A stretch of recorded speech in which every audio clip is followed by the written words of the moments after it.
You're listening to Necropolis. This is a podcast brought to you by Jason from Goatcraft and Shelley from HateMeditations.com.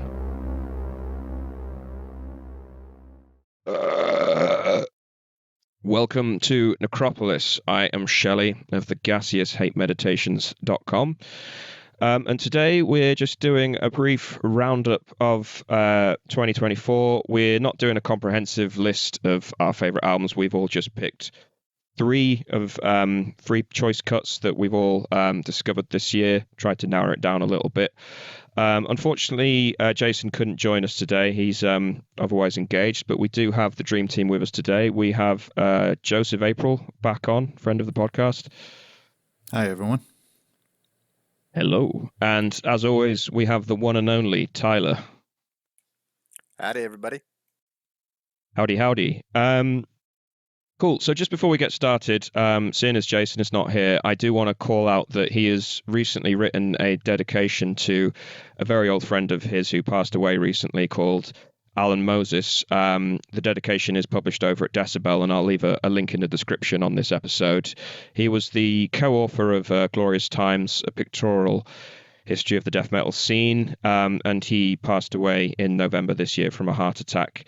And he profoundly impacted the lives of many musicians in the extreme metal community. And in the late 1980s, during the era of the tape trading underground, Alan Moses became a well-known figure in extreme metal whilst living in Australia. But he became a dedicated follower of Morbid Angel and relocated to Tampa as a result of that, and started managing Morbid Angel's fan club, Covenant of Death. He worked at Aces Records, which was a hub for extreme metal enthusiasts and musicians, and his charisma left a long-lasting impression on everybody that met him. And then around 2009, he and Brian Patterson began working on the Glorious Times book, and he dedicated a lot of energy to that project. And most of the bands featured were very close to Alan, and many of the photos exhibited were from his personal collection, which made the book feel like an extended family album in many ways. So yeah, for the full dedication that Jason has written, please go over to follow that link in the description that I've left to the Decibel article, because it's a very touching read, and I'm sure Jason would appreciate it, just to spread the word that he was a very important figure in the early death metal scene. So moving on to the topic for today's discussion, just a casual sort of roundup of 2024.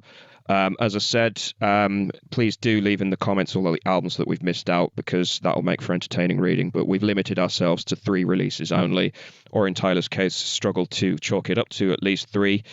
But the full Hate Meditations list I will be publishing in the next few days. I've been catching up on all the weirdo black metal releases that they insist on putting out on Christmas Day or after, because they, as Joseph said on our previous episode, some of them do not give a fuck about end of the year lists. So they put them out towards the end of the year, and you have to just kind of struggle to get them all in and, give them a proper decent listen. But I mean, some of them I probably could have reviewed next year, but whatever. So yeah, I'll dive straight into my first pick, which is kind of says it all in that when I say that this is probably the most well-known band that I've selected for this episode. But yeah, I want to talk about Black Funeral's latest album, Flames of Samun, or Samun.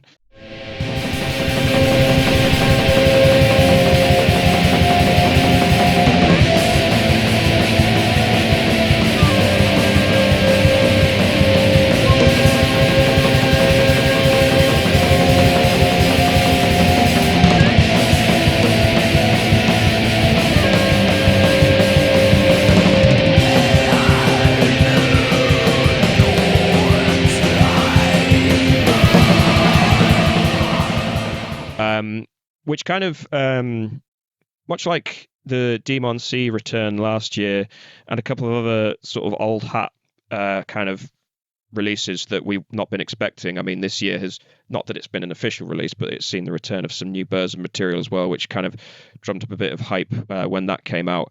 But yeah, the Black Funeral caught me off guard a little bit. Wasn't expecting a new Black Funeral album anytime soon. He is kind of one of these enigmatic figures of the USBM scene. He's been there not since the very start, but since the very, very early days in the mid-90s, and he's always been what I consider to be like a provocateur. He's not he's a very polarizing artist, a little bit like Iljan in that way, and that some people really kind of deify his work and sort of see it as really developing what the second wave was, in different directions, most notably in kind of marrying it with industrial in a much more kind of visceral and primal way than someone like Thorns did.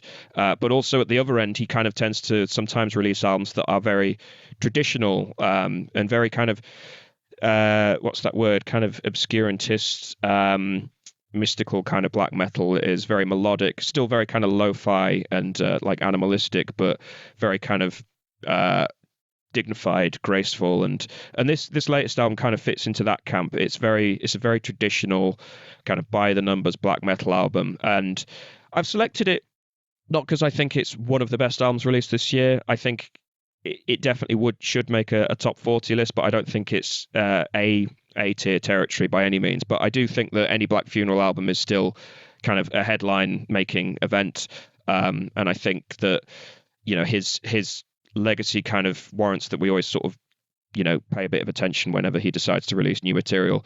But the album itself, it demonstrates his ability to still craft really engaging, effective, almost haunting melodies at times. But a lot of it felt like filler to me, as sort of a very kind of a little bit like the latest Mutilation album as well. Very kind of wistful of one's youth in a much less explicit way than the Mutilation album, I should say, but very wistful of like the glory days of black metal, kind of just playing through the hits, as it were, without really kind of adding to it. And I guess with an artist of this age, you can kind of be forgiving of that. But I, as a listener, I'm always sort of craving something new and different, and sort of something that develops some of these forms, because we've got a vast body of traditional black metal to listen to, and this isn't necessarily doesn't really do enough to make itself stand out in that regard, but still kind of worth a listen if you are a fan of Black Funeral, or if you're a fan of USBM as well, in my view. So Tyler, did you get a chance to listen to this one? Yeah, I've listened to this one several times, as a matter of fact. I'm going to be mentioning this likely several times throughout this episode. There is an odd abundance of black metal released in 2024 that reminds me in some ways of Gorgoroth, and that I kind of got that impression with this album as well. He really veered off into a much more melodic direction as time went on, I feel. The man behind Black Funeral, whose name I can't remember at the moment, even though I actually read a bit of his very odd book on ancient Michael Ford. Islamic. Yeah, that's it. Yeah, because he's really into the occult. He wrote a book on the jinn, and magical practices involving them, that I read when this album came out, a bit of it, just to get an idea of what his mindset was and what mythos he was referring to in his music. But anyhow, my assessment's largely along the lines of yours, Shelley. It was This is honestly a verdict I'd pass on a lot of albums in 2024, including ones that I've picked.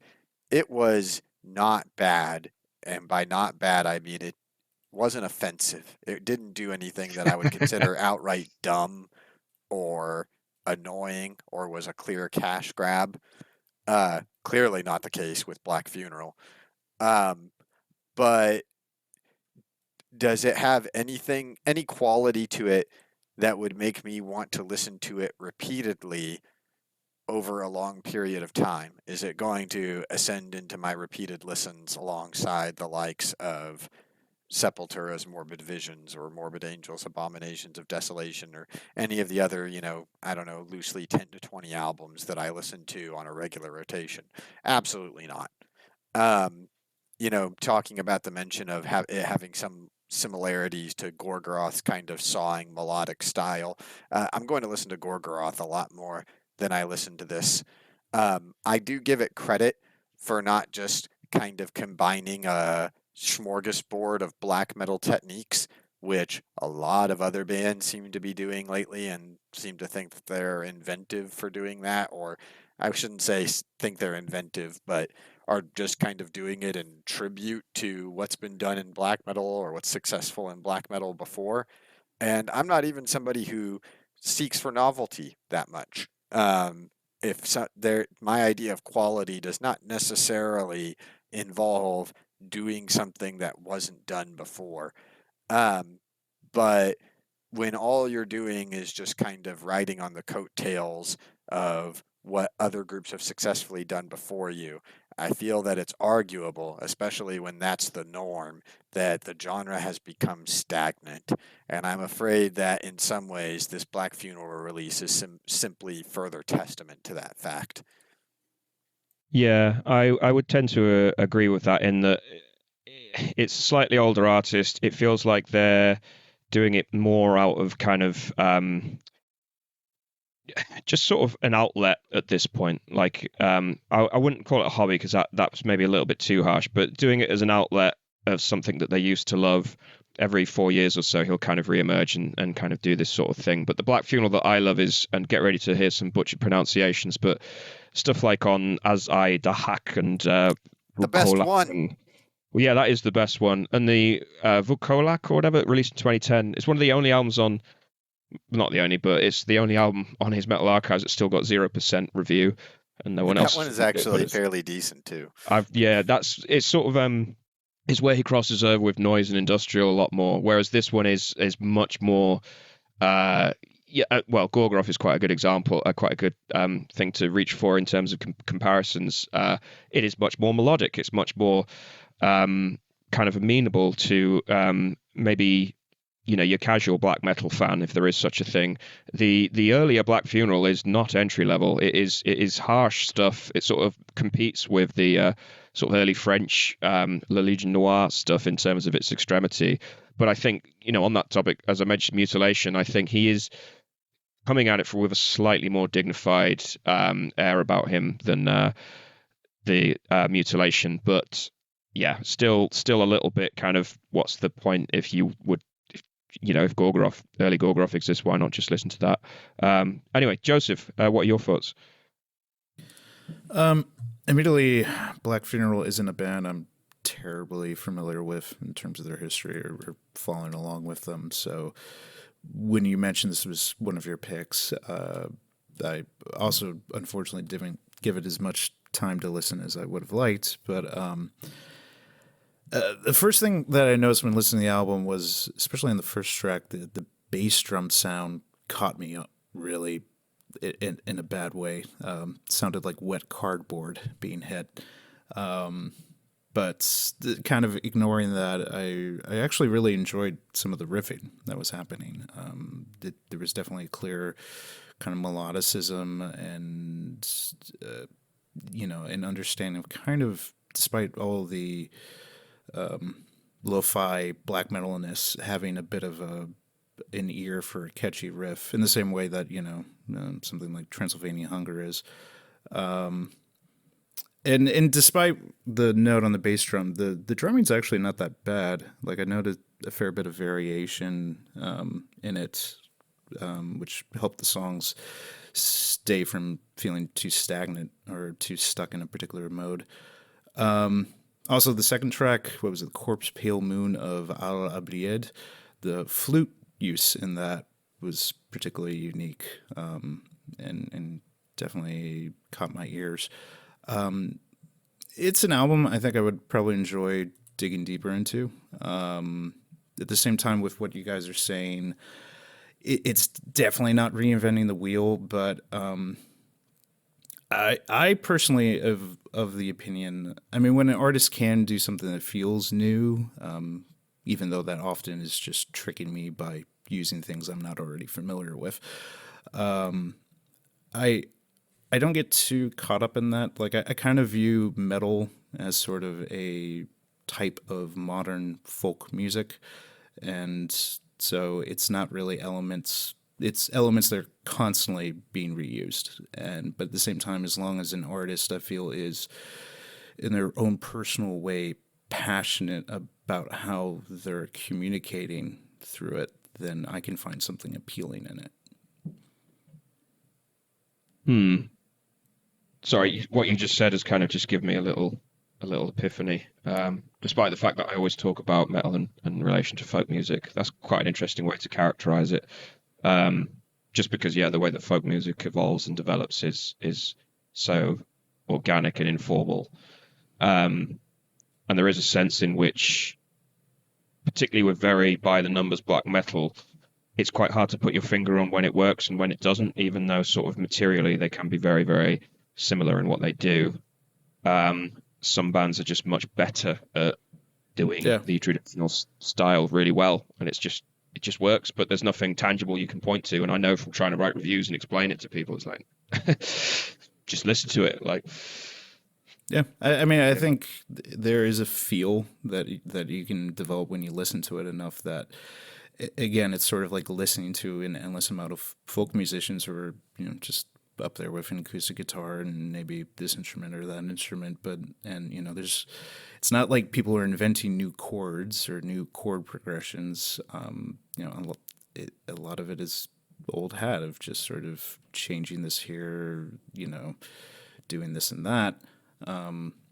But if there's passion behind it, I think the audience, when they're familiar enough with the genre, they can recognize it or they can see when the passion is absent. Yeah, absolutely. Cool. Okay, so moving on, Tyler, we'll go to your first pick first, and as I said, we'll front load the episode with the most popular or the biggest artists. So I'll let you decide out of the three you picked, which one is the biggest, most well-known artist. Oh, yeah. That's going to be really difficult. Let's see. I've got the noise guy, I've got the weird black metal group, and I've got, Judas Priest. Um, Pretty sure everybody's familiar with them, right? Little act from Britain. Been around for kind of a while now. Um, yeah, Judas Priest dropped another one this year, and I will say, as a kind of caveat to talking about them, because I know everyone's going to jump in on this, not you guys, but our audience. Um, I'm not endorsing this album by choosing it as one of the finest examples of heavy metal ever crafted.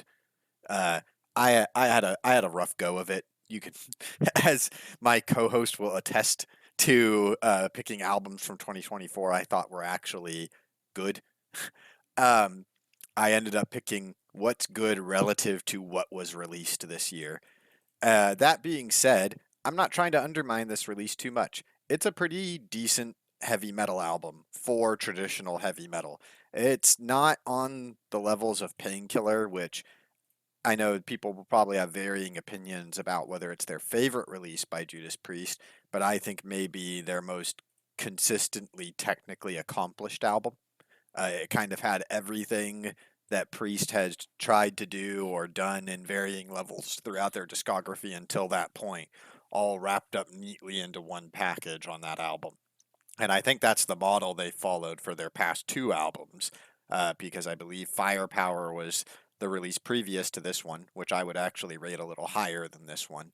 And then you have Invincible Shield, and both of them I think are kind of following that Painkiller model. All of the parts fit together well. It's not badly composed. There's no randomness or mixing together of aesthetics with to create that oil on water separation that a lot of bands who are trying to be novel and unique tend to do. The songs fit together well. The melodies fit together well. One thing that I would note that makes this one a little different from Firepower and might contribute to it being a little bit of a lesser album, is that a lot of their melodies on this album they tend to end with a kind of whole tone or almost major key upswing to give it a bit more of an inspiring feel, and it makes it feel a little bit more like power metal rather than traditional Judas Priest styled metal. I feel that approach was somewhat intentional because I'm maybe drawing unwarranted connections here. I'd heard through the grapevine that Rob Halford converted to Christianity. I feel that's apparent in some of the lyrical themes, and that might contribute to the band wanting to have a more inspiring feel to some of the music on here. That being said, for a traditional heavy metal album, it does what heavy metal does well, which is create the feeling of, to put it very roughly, a kind of glory feeling, kind of overcoming feeling.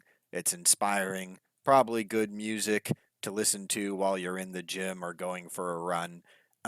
So it's a good listen for what it is. If you just find yourself not in the mood to listen to your regular diet of extreme raw death and black metal like myself, you're looking for something a little different, you maybe have a hankering for some traditional heavy metal, this wouldn't be a bad album to turn on. Yeah, I mean, I've not listened to new Judas Priest. I go up to Painkiller really. Like I'm Team 70s Priest. That's my jam. Like classic from Sad Wings of Destiny onwards. I do like some of the 80s stuff, even some of the cornier stuff on Turbo. Like I think there's a time and a place for it. So I wanted to talk about this in terms of like how an artist of Judas Priest's vintage is still able to command the attention of most like top album of the year lists this year. I see them on some like pretty prominent publications and think, God, how fucking old are they? If we were like in 1985 discussing a band as old as Judas Priest, we'd be discussing like 20s jazz or something. And I wanted to say that this is a sign of the decadence of metal because the old are still like setting the trends of metal and things. But then I listened to the album and I was like, this is actually pretty good. It's really impressive that a band this old can sound so energetic and fresh. And yeah, I take all of your points, Tyler, in that it does kind of recapitulate a lot of the glory of Painkiller, which is an album that when they released it, they were considered old hat at that point in 1990. It was their album that was them keeping up with the likes of Slayer and Metallica and the thrash scene because they were considered old hat by that point. And considering that was what 30, getting on for 35 years ago, it's quite remarkable that we're still having this conversation now. But it's quite remarkable that Priest is still able to release an album that is not on a par with Painkiller, but it's it warrants at least comparisons to it, and it engages the attention more than most of the other sort of heavy metal released by quote unquote younger artists. So I am going to dispense with my cynicism about the sort of retro cult of metal for a moment, or the fact that it's becoming a bit of a retirement home, because Judas Priest, they do warrant that respect, and they still command it much more than many artists of their outvintage. They're sort of keeping up with, not with the trends, but at least with the energy, and the people that want to kind of emulate them. They're still outclassing them in 2024, and I think that in itself is really impressive. And yeah, call out Halford's vocals as well. I know that it's studio recording, so they can sort of do as many takes and fix whatever mistakes or whatever, but his vocals still sound very, very strong for a man of his age. So those are the kind of things I could say about it. Beyond that, I don't really have much to add, but I'm sure Joseph has some more angles to take on it. Yeah, no, I've got a few. I mean, if I were to show here like my working, I don't know, Shelley, you might have more, but I probably have more favorites of this year to choose from than most of us. I have probably a working top 40, and a I've lot got to of it. 35. Okay, yeah. Technically, I have like probably up to like 65, but half of them I'm like, eh. But I have quite a few that are within the realm either of traditional metal or like epic doom or things of that variety. And within that, this album falls pretty low. That said, so like in terms of this style, I actually think there was a lot of music that came out that's better than this album. Like I may have mentioned one in particular in the last episode I was on. That wasn't the Crypt Sermon, was it? Yeah. I easily think that's a better album. Actually, no, to be fair, that is, but that's more at the doomy end for me. But yeah, I could see that is definitely a better heavy metal album than this. But yeah. But that said, I don't think this is a bad album. I don't think it's a bad Judas Priest album. I think partially for me, again, it was just sort of being someone who's kept up with contemporary bands who do heavy metal and epic heavy metal so much that in comparison of that, for my subjectivity, it just didn't stand out as much. I think it poisoned the well a little bit for me when I saw the album art first, and I thought, God, is this the first Judas Priest album that was made by AI? Like the album cover, because it just looks ugly. And I was sort of disappointed by that. So I feel like, psychologically, maybe that impacted me. I loved Firepower. Like I did think that was the best album since Painkiller, and it kind of tapped into that energy in a way some of the albums before hadn't really. I mean, it's interesting with the band dynamic because of this album and the last one with Andy Sneap coming in and giving them, definitely I think a kick in the balls. In terms of what they were doing in the studio, bringing in some modern sensibilities, but at the same time keeping that core of what they'd always been and been building on themselves. And then, the interesting fact that, KK Downing is gone from the band. And then now at this point, Glenn Tipton is still in the studio, but isn't as much part of it because of his illness.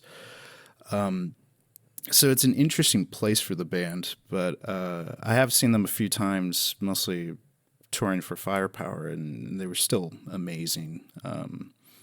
So, they're a legacy band.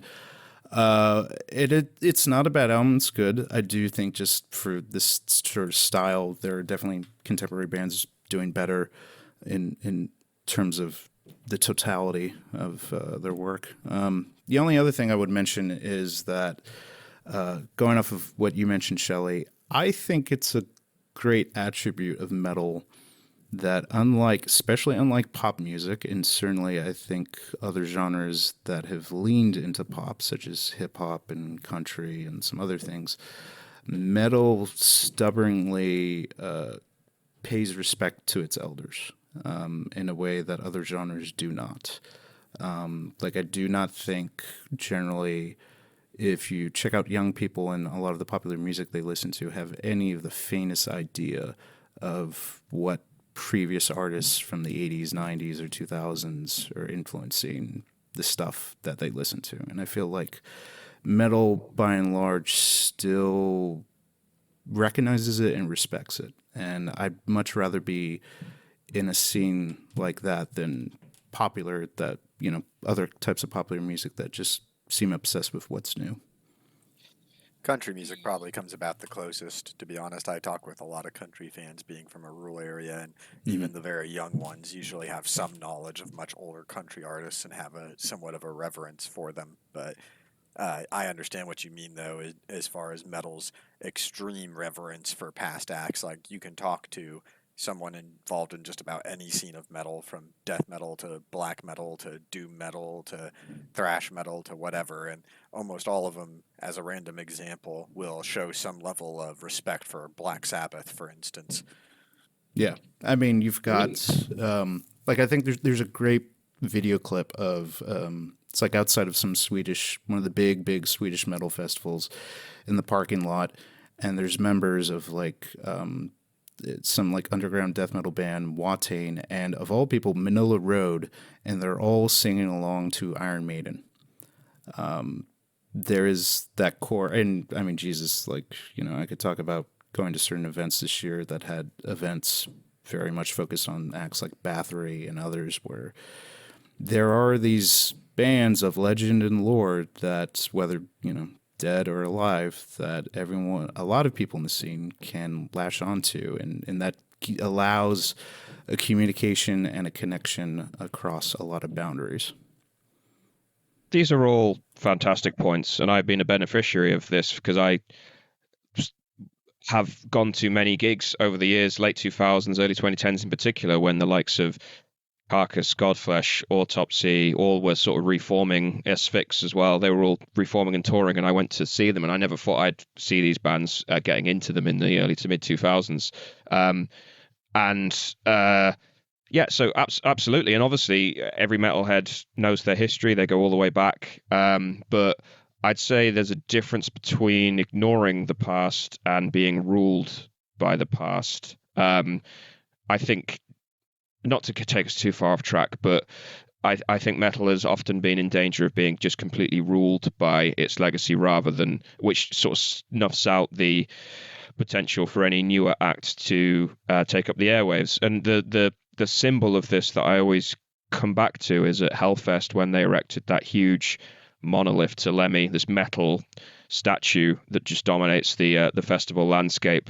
And it just struck me as kind of a little bit like those Easter Islanders who were kind of building monuments when all of their resources were running out, and they just kept erecting monoliths to their gods as a way to sort of cope with the fact that they knew that their days were numbered. I know that's a little bit dramatic and a little bit strained as an analogy, but for me, that's kind of what metal has always struck me as, is the legacy is outweighing the ability for the new to take form.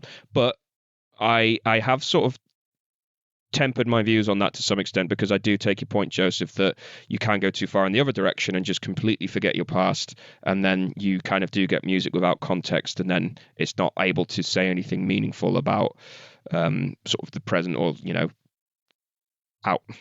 say anything meaningful about the world that we find ourselves in. But that's always what I kind of go to when I'm presented with an album like by a band of Judas Priest's age. But when I listened to the album, I was to some extent humbled, because I was like, you know what, this is actually pretty decent given how old they are, and there's no reason why it shouldn't be heard and respected for that reason. Okay, moving on. So Joseph, your first pick is by Tribulation, the death metal turned goth metal rock Swedish band. So tell us about this album.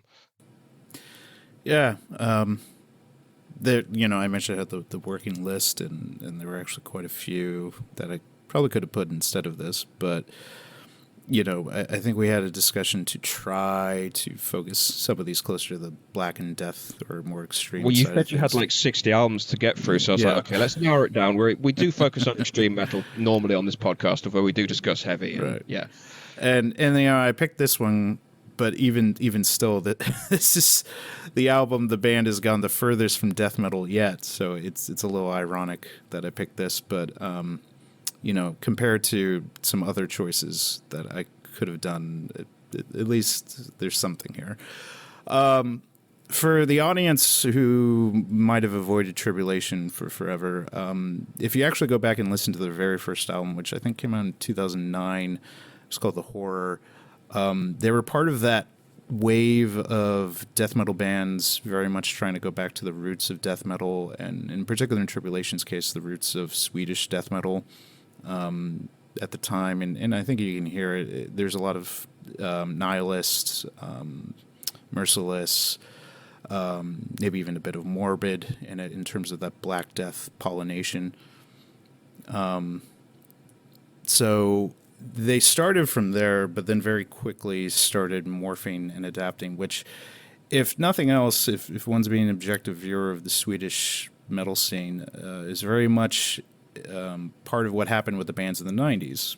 If you look at, I think a comparison that's a bit apt is someone like Tiamat and a few others, or even, Entombed going in a different direction. But so with their second album, adding these psychedelic flourishes, I think that was when they started talking about being influenced by film soundtracks and stuff like Goblin.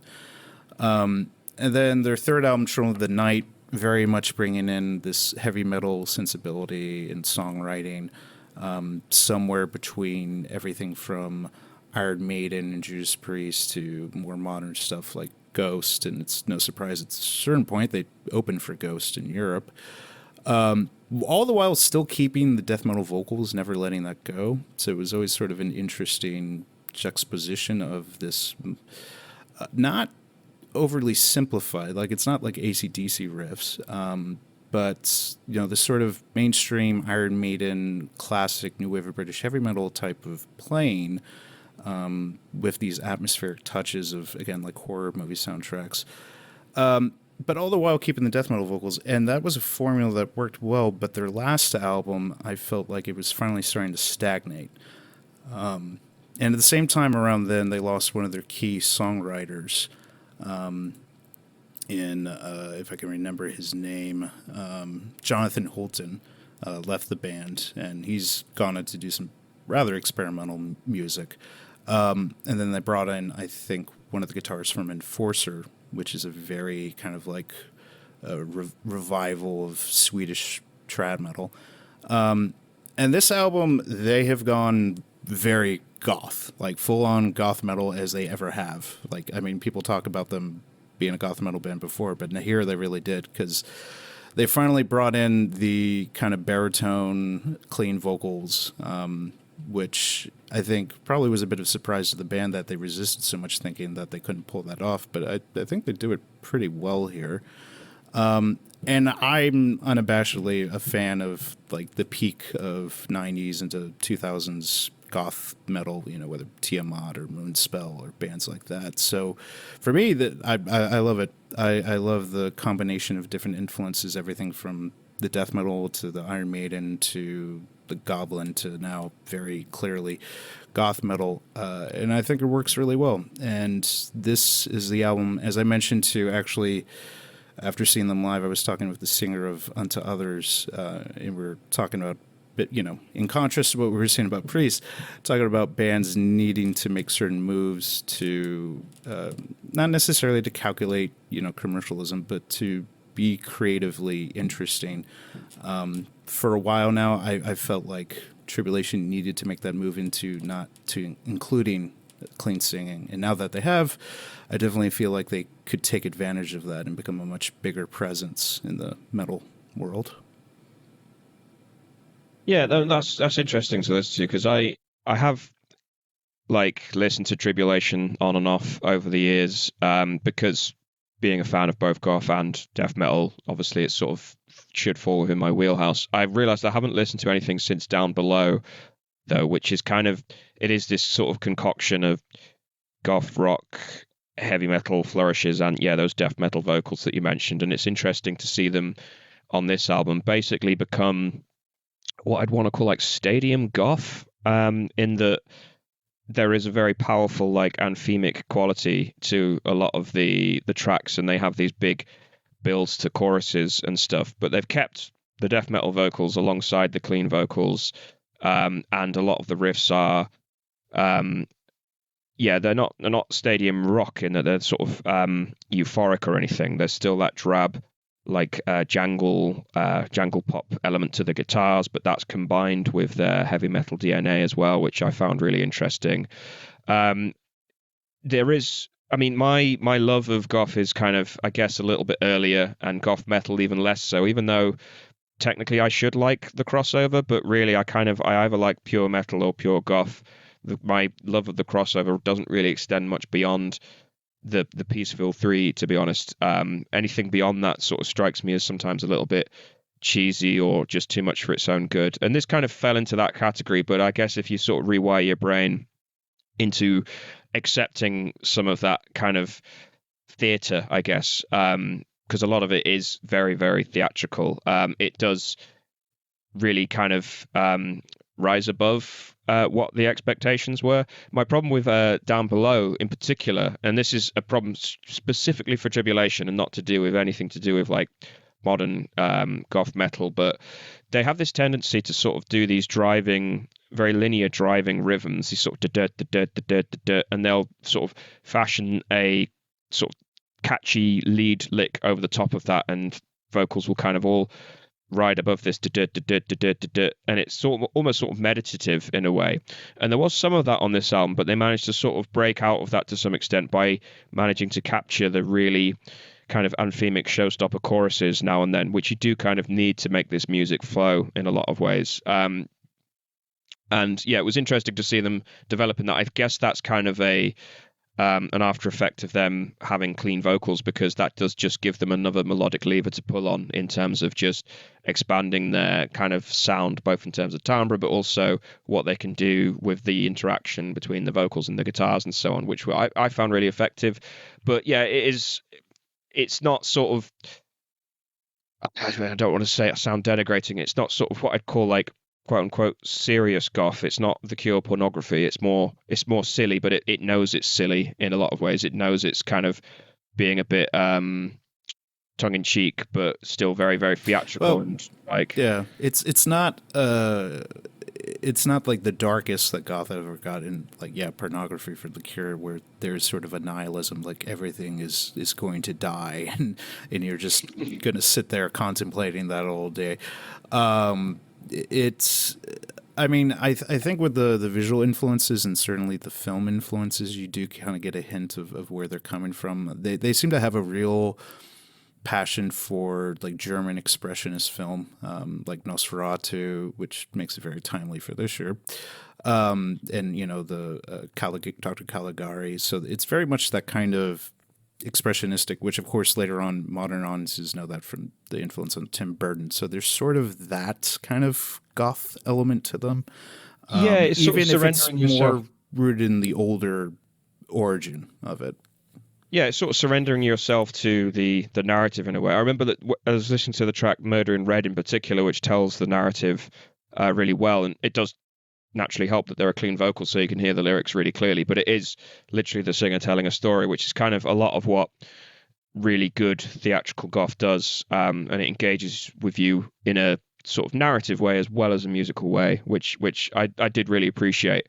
But yeah, I guess we're not doing a tier list now. I was just about to put this on a tier list, but but yeah, it was one of these where I guess few years ago this would have been right up my street, but that's not to say it won't be in another couple of years. It's just it's not sort of the style that I'm into at the moment. But yeah, definitely kind of if I heard it in one of the sort of local clubs, it would definitely be one of these sort of albums that's packed with those kind of bangers. But yeah, sorry, Tyler, I hesitate to ask what your thoughts on this are, but what are your thoughts on this? Okay. So it's good rock / pop music. I'm actually really happy that Joseph picked this one because I think it illustrates a point about how leaning into what you are and doing that honestly produces a better result than trying to do something with the gimmick that you're reinventing the wheel. I'm going to compare these guys to Opeth in that regard. Opeth presents its incorporation. That's a very interesting comparison, but continue, because I'll have a note on that. Opeth presents a lot of these elements that they work into their music as if they're something novel and unique for doing so. And oftentimes what they create is a horrible, disconnected mishmash of the most simplistic technique you can think of, which is alternating between soft acoustic passages and driving distorted passages that shows that all they really have is the gimmick. This band, Tribulation, it just determined that it was just going to be that style of music. It wasn't going to try to present it as if they were doing something new by combining heavy metal or death metal with goth rock elements. It was just going to lean into the goth rock and just try to play that style of music. And as a result, they do it for what it is pretty well. Is it a style of music that I particularly like? No. Is it a style of music that I'm going to listen to all that often? Well, I don't like it, so no. But I appreciate it for what it is. They can put together a melody well, they compose a song well in the terms of it's not badly put together, it's not relying on a very cheap kind of gimmicky technique. So I give them praise for that, and I think that they should be something that's at least noted in good releases that have come out this year for the facts that I just went over. Just before you come in on that, Joseph, I do remember Raphael raising Tiamat on an episode quite a while ago as a very similar band who's taken a similar trajectory, and he did make a point that similar to what Tyler's making, in that Tiamat became good when they just embraced the fact that they were a goth band rather than trying to be death metal. And I think that's kind of what I'm getting from this Tribulation album, is just embracing the goth more makes them more like authentic in a way. I think that's a fair point, although my perspective, again, might be a bit different in that. Certainly with Tiamat, actually, I mean, the two albums I love the most, although I actually enjoy pretty much almost their entire discography. But like my favorites are Clouds and Wild Honey, and Clouds is definitely where they tried to mesh the goth and the death metal the most together. And for me, it works. But different results for different folks. With Tyler's note, I was just going to say that it's very interesting you brought up Opeth, because actually the first U.S. tour for Tribulation in support of this album, or I think a little bit before the album came out, was opening for Opeth's U.S. tour this past fall. So they're very much kind of linked in with that. But a little different from Tyler there, what's considered classic Opeth, actually, I thoroughly enjoy. And rather in the early 2010s, when they sort of, I guess you would say, accepted who they really were and just became a prog rock band, is where I really started to hate what they were putting out. So, who knows? I think you're not the only one there. Like a lot of people did not like it when they were abandoned all of the death metal. Yeah, entirely. I think it's kind of very much like, I don't know if it was an Emperor Has No Clothes moment, but yeah, I thought, oh, this is good. Open for finally just accepting they're a prog band. They're not going to try to incorporate death metal poorly anymore. I didn't really, to be fair, I didn't listen to those albums because I wasn't a fan of Opeth at the time. But yeah, I remember speaking to Opeth fans, reading reviews, and thinking, yeah, people actually hate this. But yeah, cool. Okay, so moving on then. I guess it's my next pick next, and we're moving down the rabbit hole now. So this is the point where you're going to have to eat your greens. Because my next pick is a Chilean thrash band called Critical Defiance.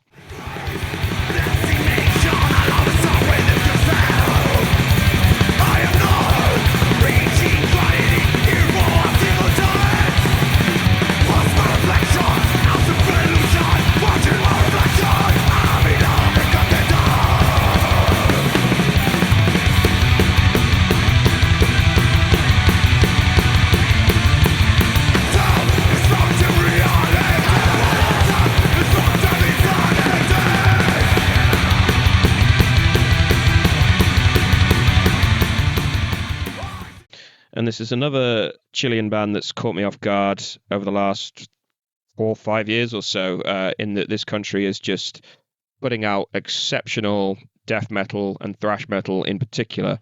And it kind of speaks to the point that Joseph made earlier on about metal being sort of a modern form of folk music, in that I can't place my finger on what it is they're doing right.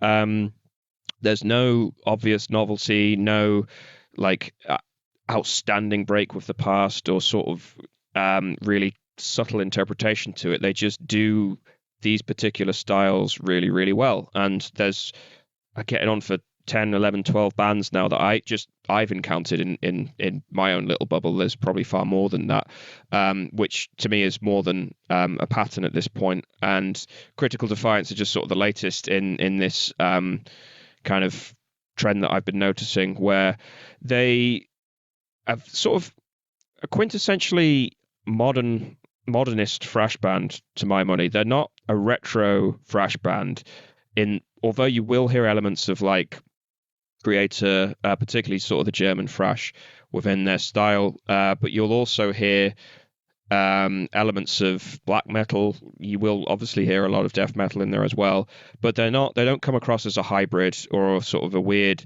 cacophony of different styles that they're trying to mash together. There's elements of sort of almost neoclassical music at times. There's a lot of really intricate acoustic work in sort of some of the interludes as well. But the music as a whole comes across as sort of a totality, in that it is very confident of its own identity, even though you can point to various elements that are very traditional. And that is really typical of thrash and death metal from this country, in that it's very connected to its past, but it's very, very assertive of its own identity, and it stamps its own interpretation of these styles onto that past. And that to me is sort of the hallmark of good metal, in that it communicates with a legacy, but it also adds to it in a lot of ways. And Critical Defiance, I should mention the album is called The Search Won't Fall. I think this is their third album to date, although they are a much younger band.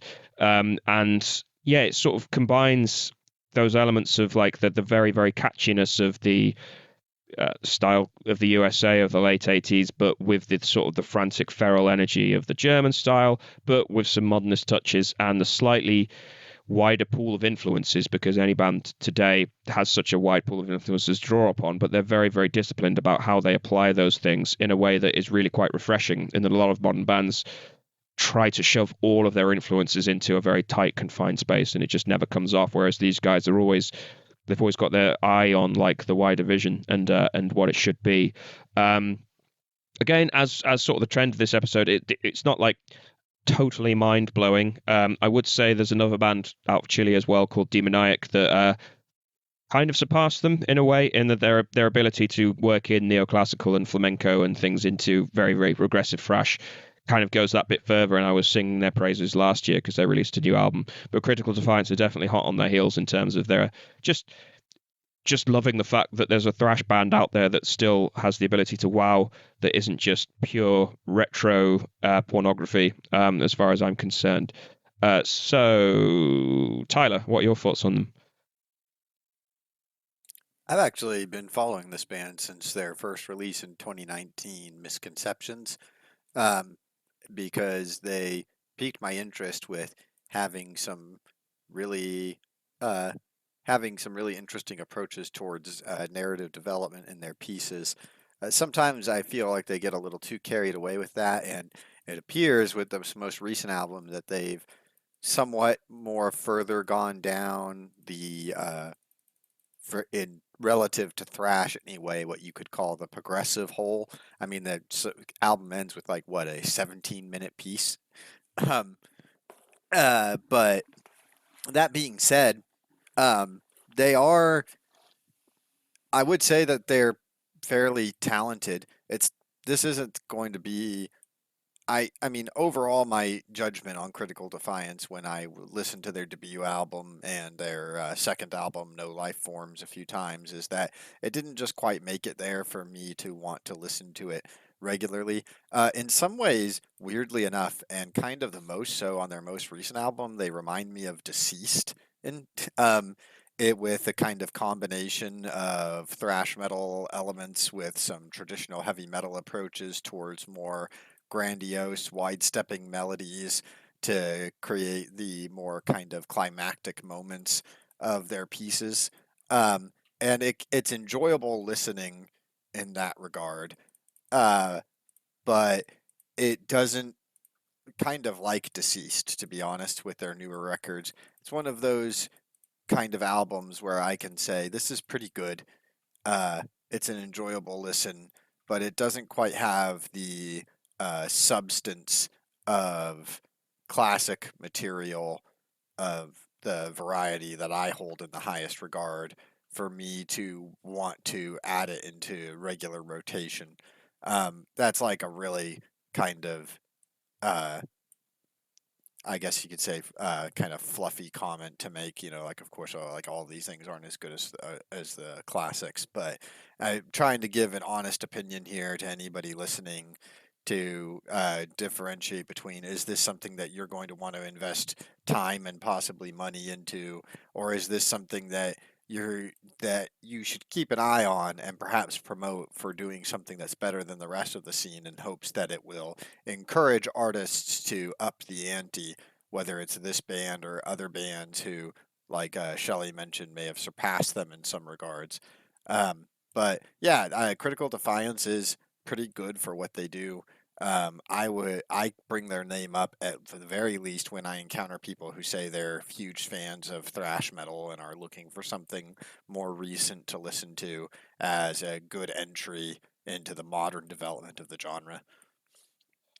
Well, by Tyler's standards, that's a ringing endorsement.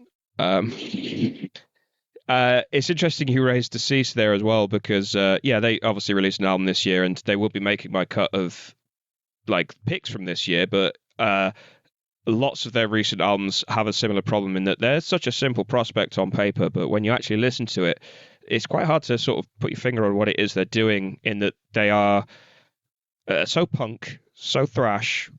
They have a foot in death metal, obviously having a history there.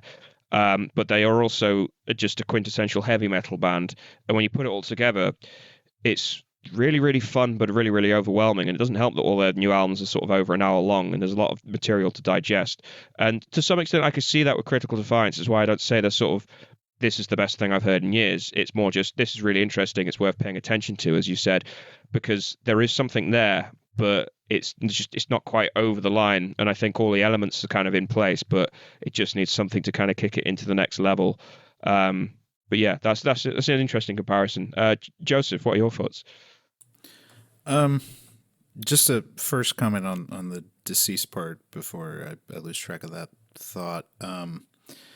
It's interesting you bring that up because they did come up with an album this year, but it didn't really resonate with me as much as some of their previous ones. Like actually, Ghostly White, which was their last full length, I think is one of the best things they've ever done. Maybe the best since Supernatural Addiction. I think I'd agree with that.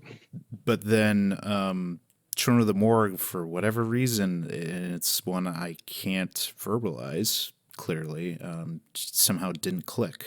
But in the same way, I think Surreal Overdose didn't really click for me as much. So that's just sort of a odd dynamic with Deceased, even though it's a band I fully love and some great live experiences with that band. But to get into the actual subject at hand, Critical Defiance, I do need to spend more time with this album. I feel like earlier in the year I did listen to this. I have a friend who he loves nothing more than promoting Chilean death and thrash bands. He's such a huge cheerleader for the scene.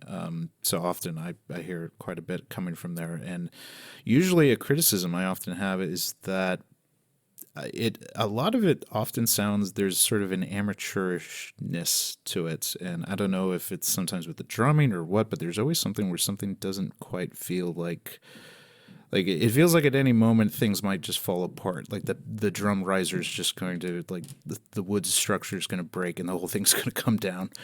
And I often feel that with a lot of the Chilean bands, but this album really has a professionalism to it. Like at no moment do I feel that compared to a lot of the other bands. And it would be interesting to see what happens with this band. Again, as you guys mentioned, like the German thrash influence, I definitely feel as well, especially with the progginess. It brings to mind sometimes Coroner, who are Swiss, but Deutsche Swiss, so it works. So there's that, but at the same time, you would never mistake them for like Creator. You would never mistake them for Coroner. You'd be like, oh, this is a Coroner track or Creator track that just came out. No. There's a melodicism to it that even they're very often in a very fast thrash pace. There's still melodic flourishes, and you can kind of feel the two guitars are playing off of each other. So I definitely think there's a lot of talent there. This feels like an album that could be a breakthrough for the scene. And I think that will entirely depend on how much they can take advantage and try to tour and be a live presence. Like it feels, not to say it is of the same musical quality and character, especially because Tyler's has a lot of strong connections with this band, but there is an element this feels of like, of Sepultura at 89, 91, where this could be the album or something near it that could bring the Chilean scene to the wider international attention that I don't think it really has gotten yet. Hell yeah, and then they can start making groove metal albums after this. It'll be great. I was just about to say I hope so, because like I said, there's a lot of bands down there, and I don't have a massive platform, but I keep banging my drum. Like every year I have at least 2 or 3 albums from Chile in my top albums of the year list. This year I think there's about 4, Antagonize being one, Critical Defiance, Mayhemic, and one other, Coffin Curse as well. But the Mayhemic one actually I think caught my attention even more. That one I really enjoyed. Yeah, I was listening to it before this episode actually, and I was like, oh, should I pick this instead? But by that point it was too late. But yeah, that was really, really good. But there's so many good. Like last year I was talking about Blood Oath. Like, yeah, there's so many good sort of on that death thrash borderline that it does just need a band to break out and maybe just make enough get enough attention to do a tour either in the US or in Europe, and just capture that wider kind of the wider attention of the metal scene. And then one of them can release a terrible. I guess at this point it'd be like a Sleep Token-esque album, and it'll just kill it all. I look forward to it. Cool. So change of pace now, Tyler. Your next pick, Weirdo Drone Noise. What is it? Oh, we're gonna go with KK Null, huh?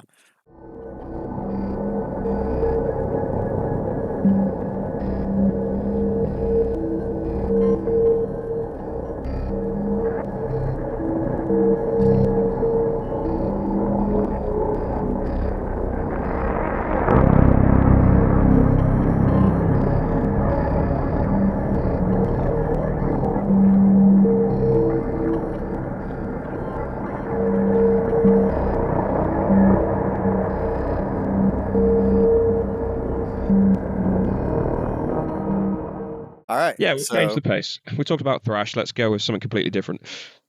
All right, yeah. So my next pick was one driven by necessity because I had a really difficult time finding metal albums from this year that I felt fully comfortable endorsing as the best of 2024. So I picked a drone/noise album instead by KK Null and I believe Swedish guitarist Joel Gilardini. I don't know if I pronounced his last name right there. Psychic Drones 3, which is obviously the third in a collection of albums that I don't know if he collaborated with Gilardini for all of them, but it's a series of albums that KK Null has done. So, once again, have to go into this with the caveat. The KK Null, at his best, makes some of the. Well, he's about the only noise artist that I listen to, period.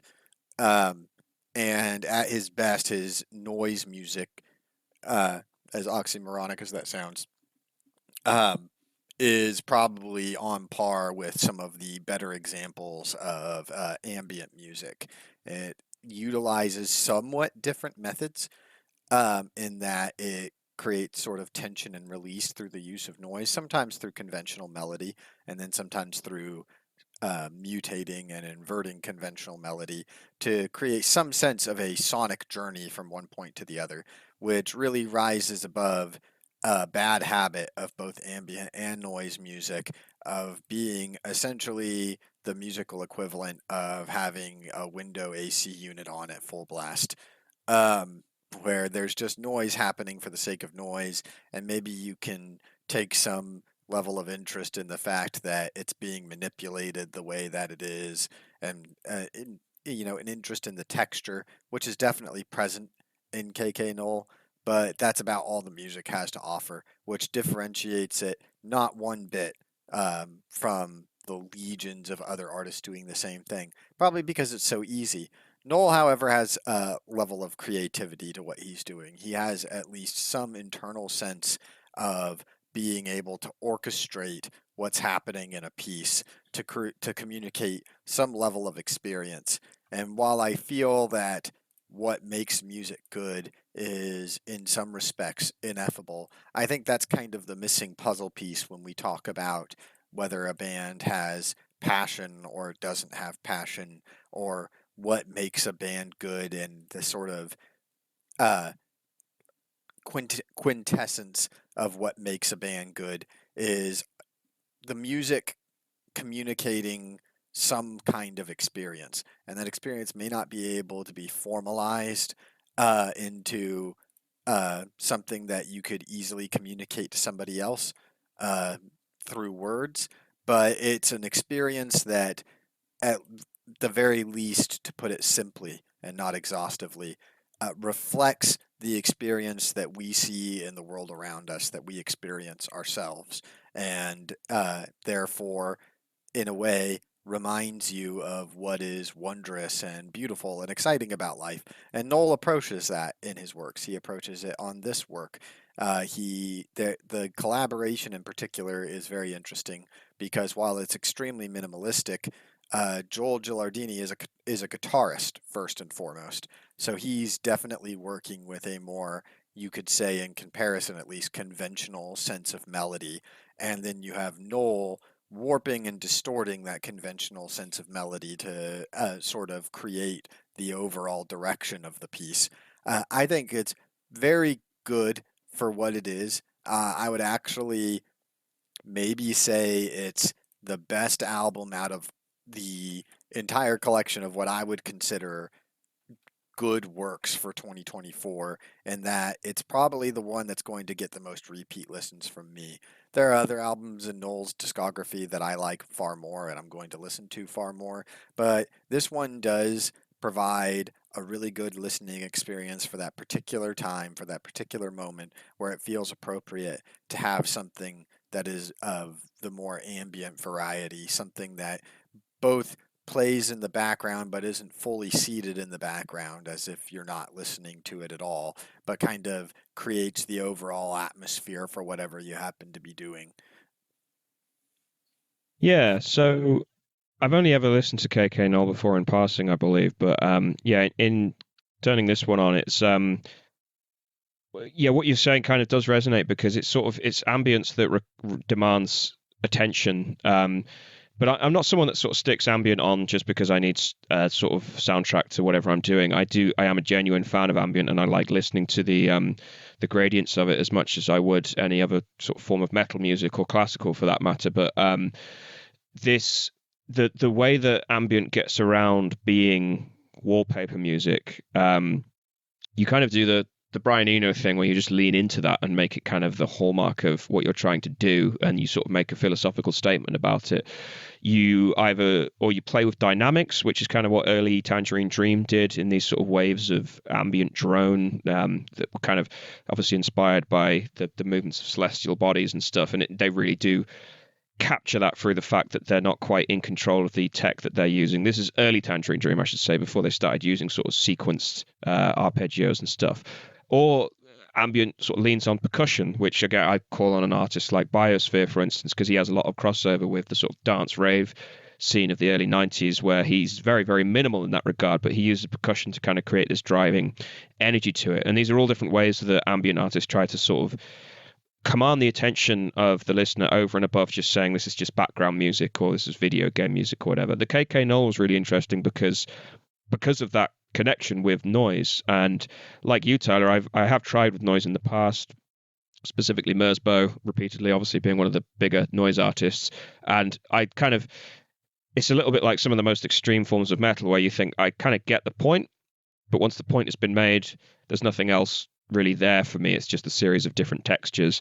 This combined that, but it put it in a very expressive way through, the simple kind of techniques of contrast, for example, like just creating this very ethereal, flowing, sort of meditative state, and then gradually washing it out with very, very harsh static to the point where I did actually have to turn my speaker down at one point because I was afraid I was going to fucking wake my son up who was having a nap. It was like the dynamics on this album were very, very powerful, but they combined that with very, very clever use of clashing textures and through by extension sort of clashing moods as well, and for that reason it's sort of ambience that you can't really switch off from in a way. And it was very, very engaging. It's one of the more interesting ambient pieces that I've heard in a long, long time. So it's definitely a good pick. And I don't resent the fact that you had to lean on this to sort of make up your audit of 3 albums for the year. No, I think this was a very, very kind of good accompaniment to metal, and it's one of those like ambient albums that metalheads should, if they know anything about metal, should find appealing, because it is, as we so often talk on this channel, it's metal adjacent in my book. Joseph, what were your thoughts? I'm not.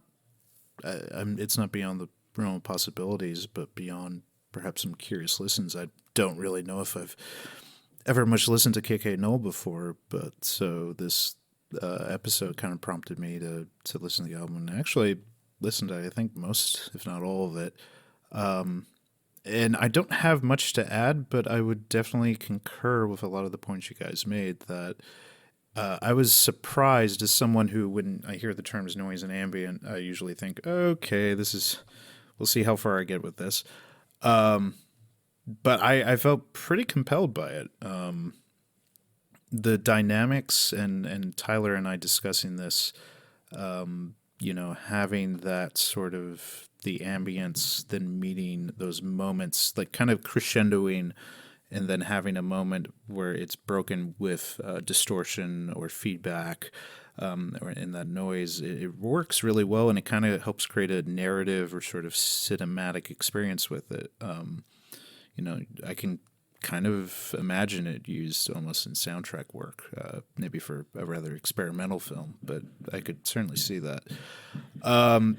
So yeah, I don't have a ton of notes for this, but it's something that even remotely, as myself, if you only have a few entry points into noise and ambient, I think can be a very rewarding listening for metal fans who like to, explore other genres. And certainly, if you enjoy music that has a cinematic quality, I think this will be rewarding. Cool. Okay. So next up, Joseph, is your next pick by Midnight, Hellish Expectations.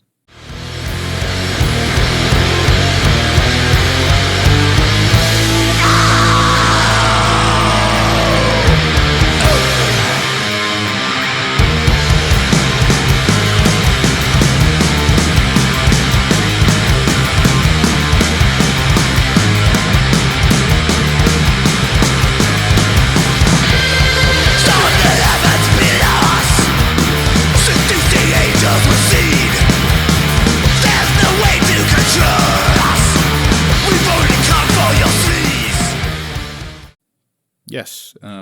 Again, I feel like in another realm I would have picked another album, but desperately looking for stuff somewhat attached to the Death in Black scene. This was one of the higher up ones, which Midnight, if anyone isn't terribly familiar with, is I would pretty much call them a speed metal band with a lot of punk flourishes, but at the same time, a fair bit of the early black metal and that kind of like early Sodom and certainly Venom kind of way. Like Venom, I think, is one of probably the biggest focal points for Midnight.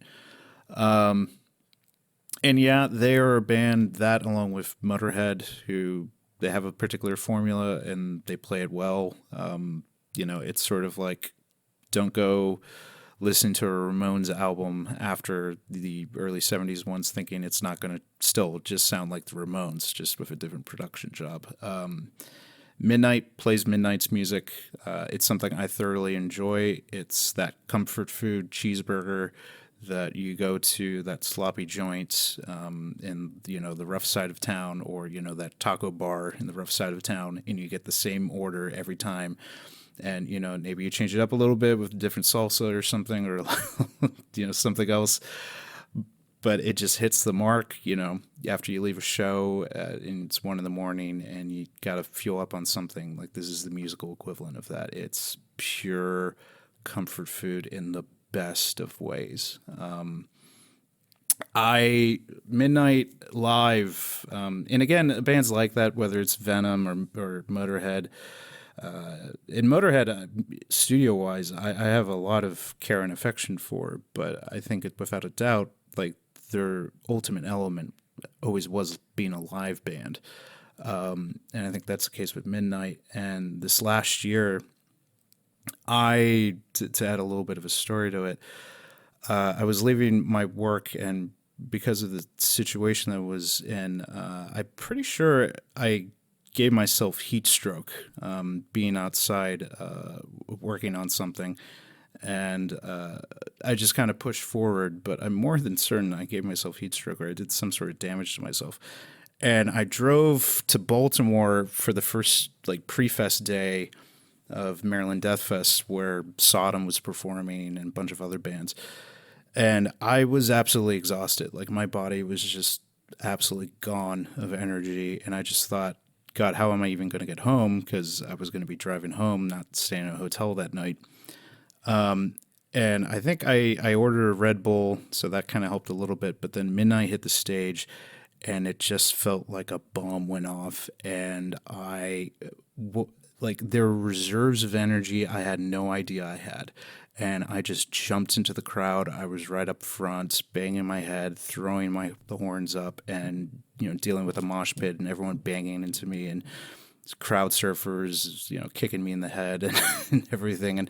And I felt alive. I felt like I was on death's door, and it felt like lightning like shocked me up the ass, and I was resuscitated and 100% alive.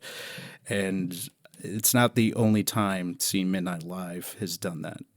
So for me, they're a great band, but in a way that may not be the case for a lot of people. Such as Shelley. No, obviously I've heard of Midnight. They blew up like in the 2010s, and I remember seeing them on a lot of tour dates around the country, and somehow I always managed to miss them. Not intentionally so, but I think I was due to go and see them at one point. They were on a bill with some of the band that I wanted to see, but I think ironically I was too hungover or couldn't get my ass out of the door to go and see them. But I have listened to Midnight before, and I kind of chalk them up in that retro trend of the 2010s, in that they're just sort of the speed come crust come thrash sort of outcrop of that, and they were one of the more successful examples of that. To be fair, I hadn't really given them much sort of airtime, because I was sort of thinking, yeah, this is more just sort of retro fodder. It's a slightly darker version of Municipal Waste or whatever. But yeah, obviously I gave this album a couple of spins in preparation for this, and I didn't find it as obnoxious as I was expecting. I think, much like we were talking about with the Tribulation, it knows what it is. It knows it's pastiche. It knows it's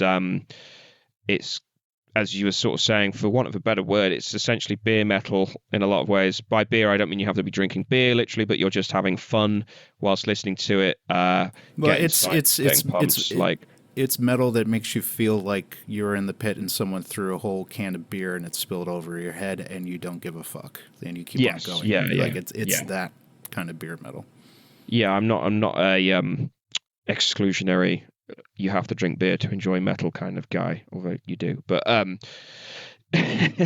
but yeah, I think it's that kind of thing, but it knows it's that kind of thing, which means that it was far more enjoyable for me. But I guess it all comes down to kind of the gradations on which you're enjoying something. Like, I'm enjoying something on great.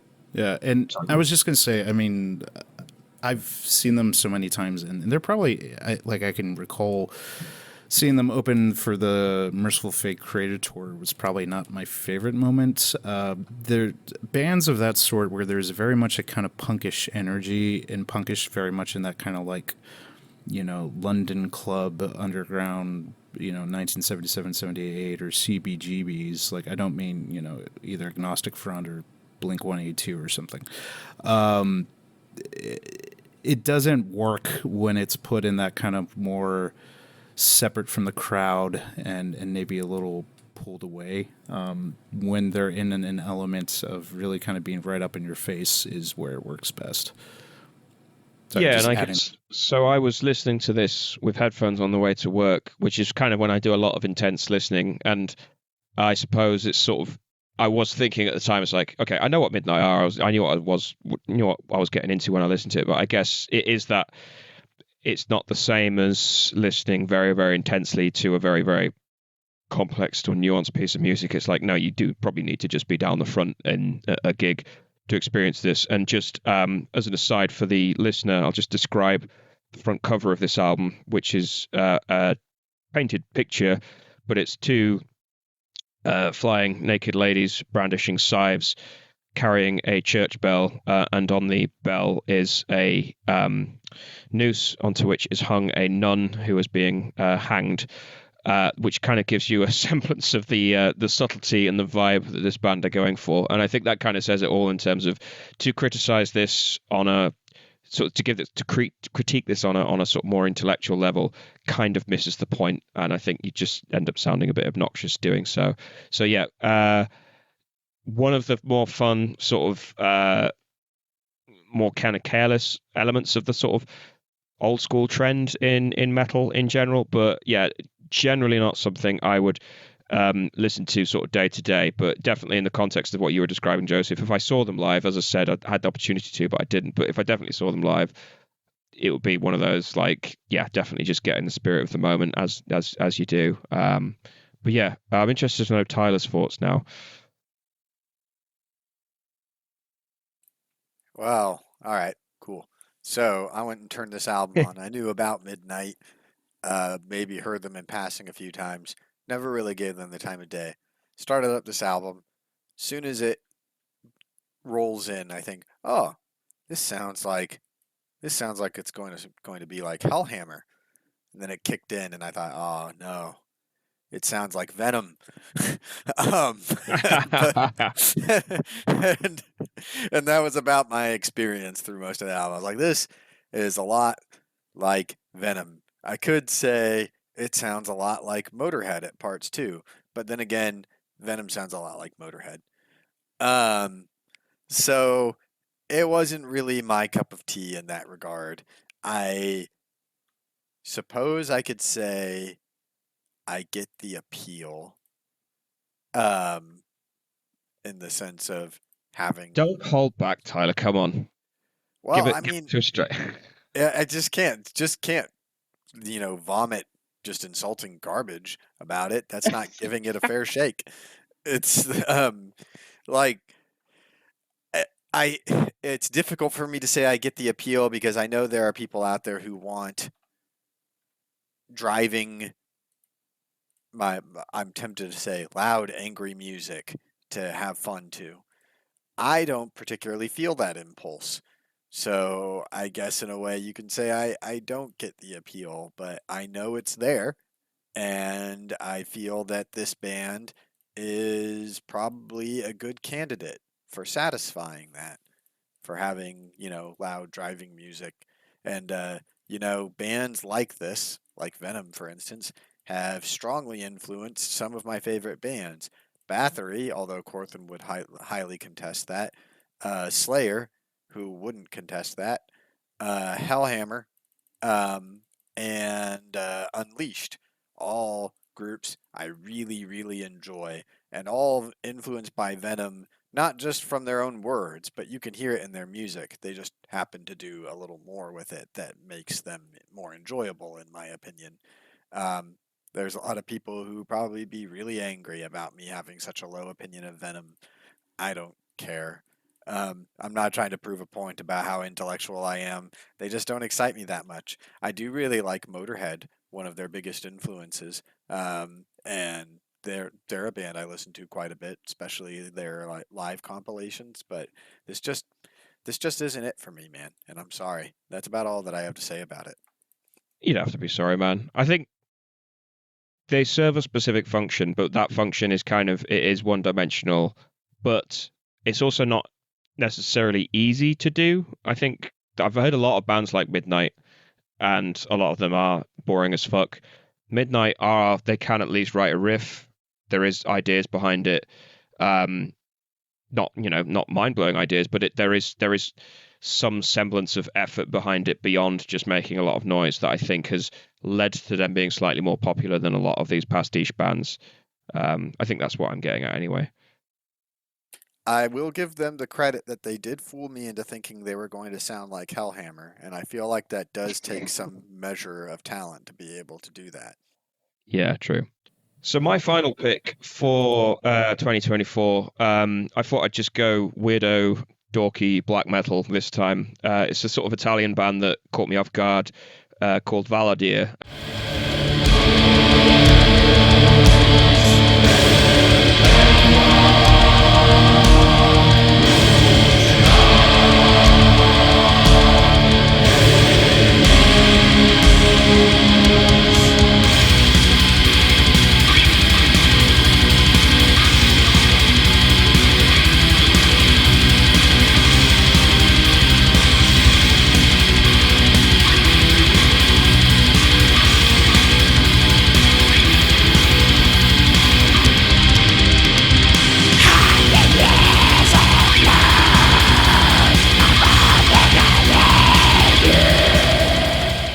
And technically, this was released last year in 2023, but it only landed on my desk late this year. And that's just because last year was a digital-only release on Bandcamp, I believe, self-release. But this year it got picked up by a label and was given a physical release.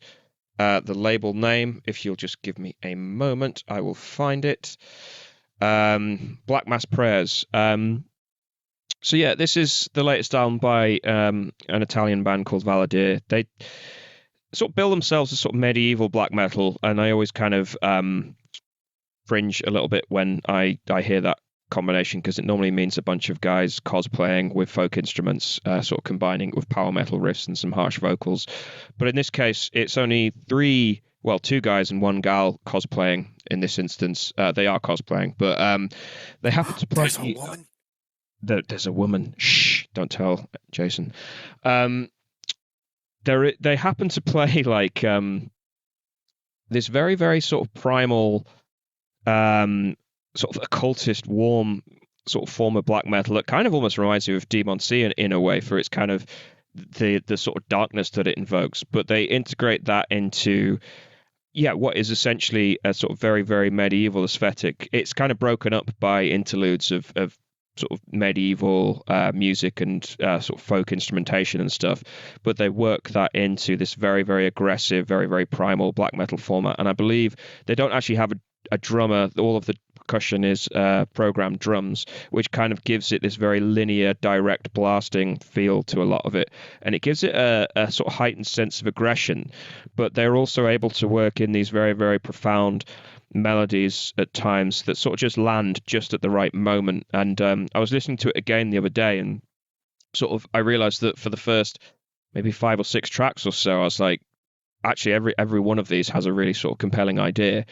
And I might be out on a limb here, but because I probably need to give it a few more listens, but I was like, this is actually a contender for one of my albums of the year, because this is so interesting to encounter a band that captures the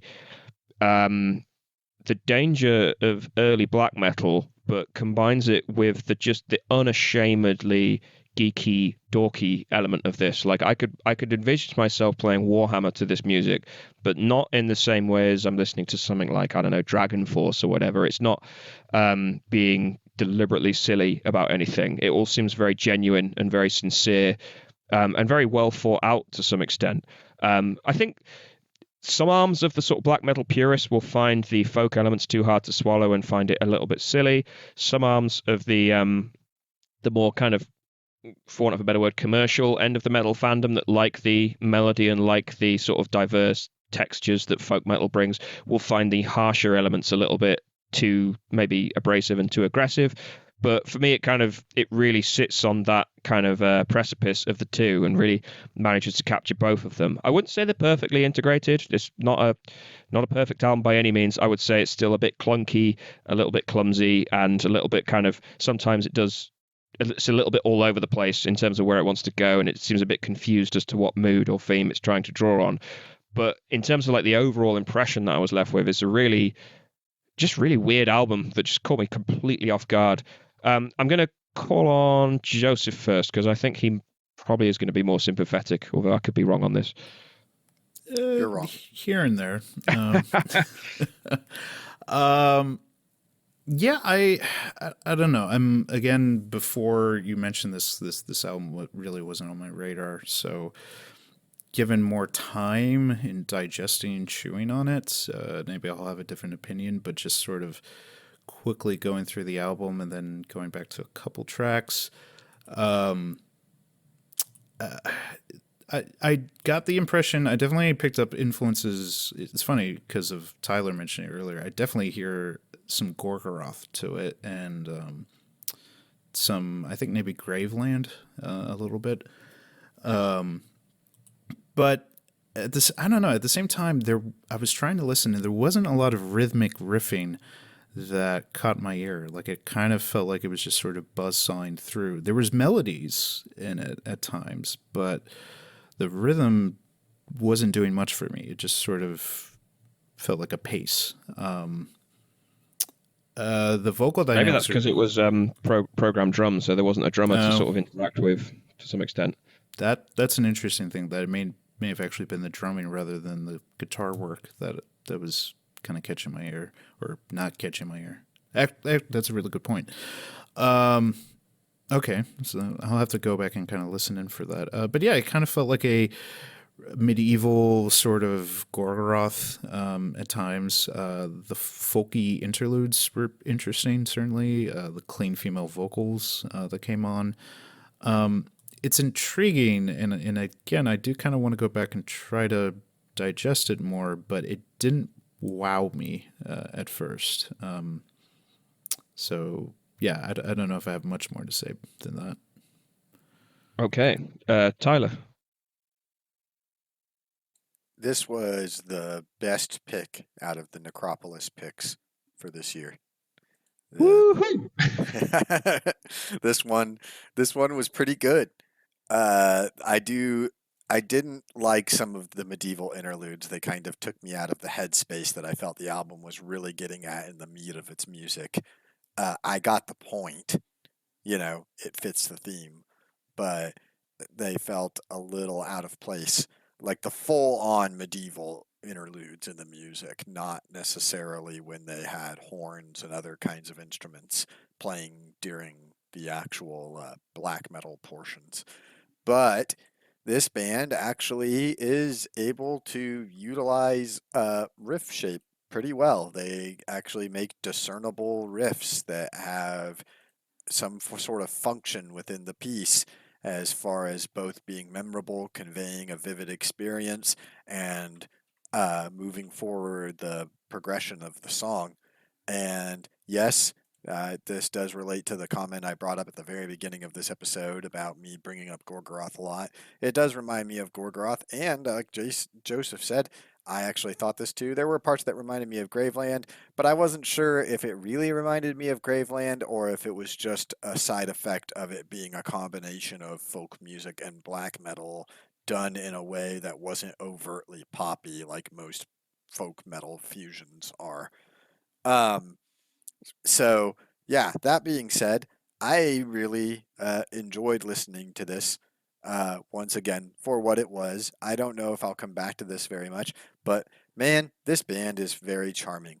They are they are clearly trying to make music because they think it's cool and not because they are just trying to make a black metal album or make a death metal album or what have you.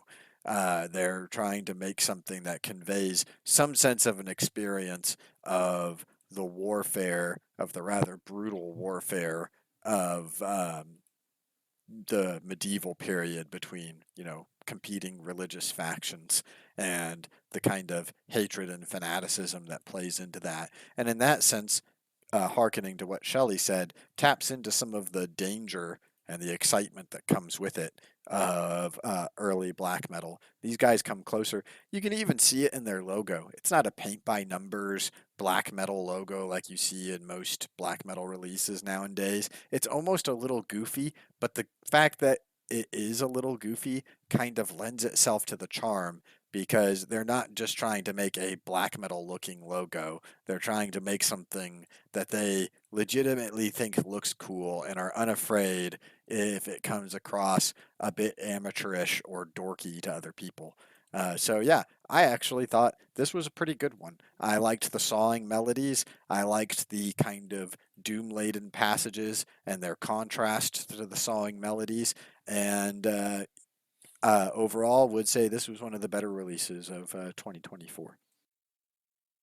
Awesome. Well, that is praise indeed. Yeah, I think it does come down to the idea that just they seem much less self-conscious because when I describe it to people, and I've described it to other friends of mine, said like, oh, it's sort of dorky battle medieval black metal, they immediately pull on, oh, so it's sort of like a Finn troll but maybe slightly more black metal or whatever. And but when you actually kind of get down to the nitty-gritty, it is like capturing that, as you said, Tyler, like the brutality of medieval warfare alongside very, very sort of powerful moments of almost like, yeah, trying to capture that spiritual element to it, which was a very, it was all driven by religious fanaticism and but there is also the cosplaying element where they do lean into the folk instrumentation maybe a little bit too much. And yeah, as much as it is unfocused and sometimes a little bit confused as to what it wants to be, I think you did put your kind of finger on it when you said it's charming. And I think to some extent, I could say the same thing about maybe Critical Defiance, which I also picked, was charming, which it sounds like a patronizing word to use, but I think it does capture that idea that they are tapping into the greatness of the albums that we're always referring back to, but also adding their own interpretation to it in a way that a lot of other bands fail to. And sorry, Joseph, to call out one of your picks, but I think this is where Midnight fail, and that they are very, very, very good at capturing the energy of something like a Venom or an early Hellhammer or a Motorhead, but they lack the charm. It's almost a little bit too good at kind of capturing that, and there's no kind of clunky identity of their own. I don't want to single out just one of your picks. It's just because it's on my mind, but there are so many modern bands of the thrash, death, black metal ilk that I could pick on, but that just they do everything right on paper, but it just never really sort of comes together. Well, you guys, that was. I'm sorry. No, go on. You guys might disagree with me on this, but that's the problem I had with, for instance, another album that was brought up for this episode, the Old Wayne's album, is that on paper I feel like it does everything right to be a black metal record, but for me personally, about all it accomplishes is being a black metal record. It doesn't have that notion of knowing the why behind black metal. So to speak, where it's utilizing certain techniques to communicate a certain experience. However geeky or dorky that experience may be to other observers, it just kind of succeeds at making black metal riffs. And I feel like Valadier does, as much as their interpretation might be youthful and might be a bit amateurish, they're not just trying to make a black metal album. There's a specific experience they're trying to convey with their music. I mean, Yeah. Sorry, go on. No, just I definitely conceive the point of like this being sort of, you could call it amateurish, but on the other hand, you could call it very passion filled. Like it's sort of, it is kind of very clear these guys got together to make this album because they wanted to, for the fun of it, for the passion of it, not because, we're going to make it big. You've like, it is very much this sort of, it has a geeky quality to it. At times even kind of, I think especially the interludes, the geeky amateurishness of it reminded me of early Summoning. And there's a lot of things I like about that, but I also can't get over the fact that the lack of, again, I need to go back in and try to prove I'm maybe wrong in what I'm hearing, but the lack of memorable rhythmic riffing really turned me off. But, I don't know. Maybe I need to go back and investigate it further. No, that is an interesting point. I'm not going to snapshot bits where they do a rhythmic riff and just send them to you and be like, see, but it is interesting that you got that impression, because it's not something that I immediately demand from an album in a lot of ways. I guess I'm not a very rhythmic listener, which is why I never really get on with technical death metal. But to Tyler's point on Old Wayne's as well, I do concur in that I really liked that album and it is going to make my best of list, but there is a sense in which it's doing everything right, but almost too right in a way where it's like it knows exactly which levers to pull, but in doing so there's no motivation behind it. Well, and to make a comment on the Old Wayne's, there was nothing offensive about it whatsoever. And I don't mean that necessarily in a bad way, like saying, oh, it was just, but it was a black metal album. It did what you would expect of anything that would be titled black metal, but I felt like a lot of any enthusiasm about it is probably tied up with the band's history, which I am just totally oblivious to, like not really being familiar with that band. So I don't have the structure to place that album and have that experience with it. Like, as someone coming entirely blind to it, it just felt like a typical black metal album. Yeah, I mean, to some extent, that's also a detriment in that you shouldn't have to be knowledgeable of the history of it. It should just strike you as an album that's sort of good in its own right, and then if you like it enough, you go back and discover the history of a particular band. I mean, that's the hallmark of. Anyway, it should be. So, Tyler, I believe it's your last pick next, which is the Unholy Craft.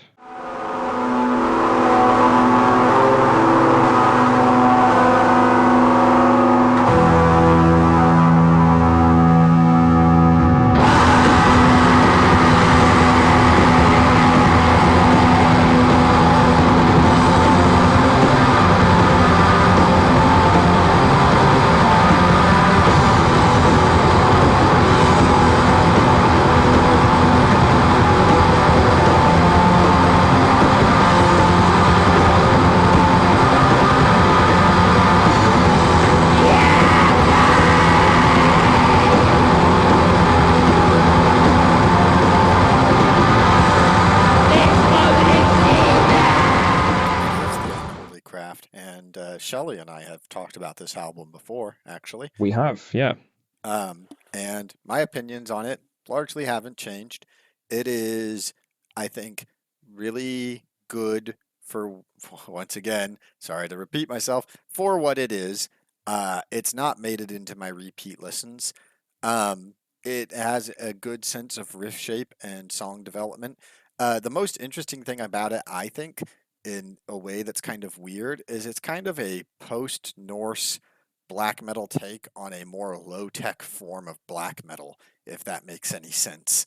A lot of the riffing, when I really listen to it, really reminds me of more of some of the proto-black metal that was floating around before the second wave came to a full gestalt, so to speak. But it definitely uses technique from the second wave forward. It's not slavishly worshiping proto black metal, which there are plenty of bands that go for that angle if that's what you're into. But yeah, it was a decent black metal album. I've used the term before, a serviceable black metal album. Once again, kind of in the same vein as Critical Defiance, if someone were to ask me what's some newer black metal I could listen to that is good, I could recommend this group.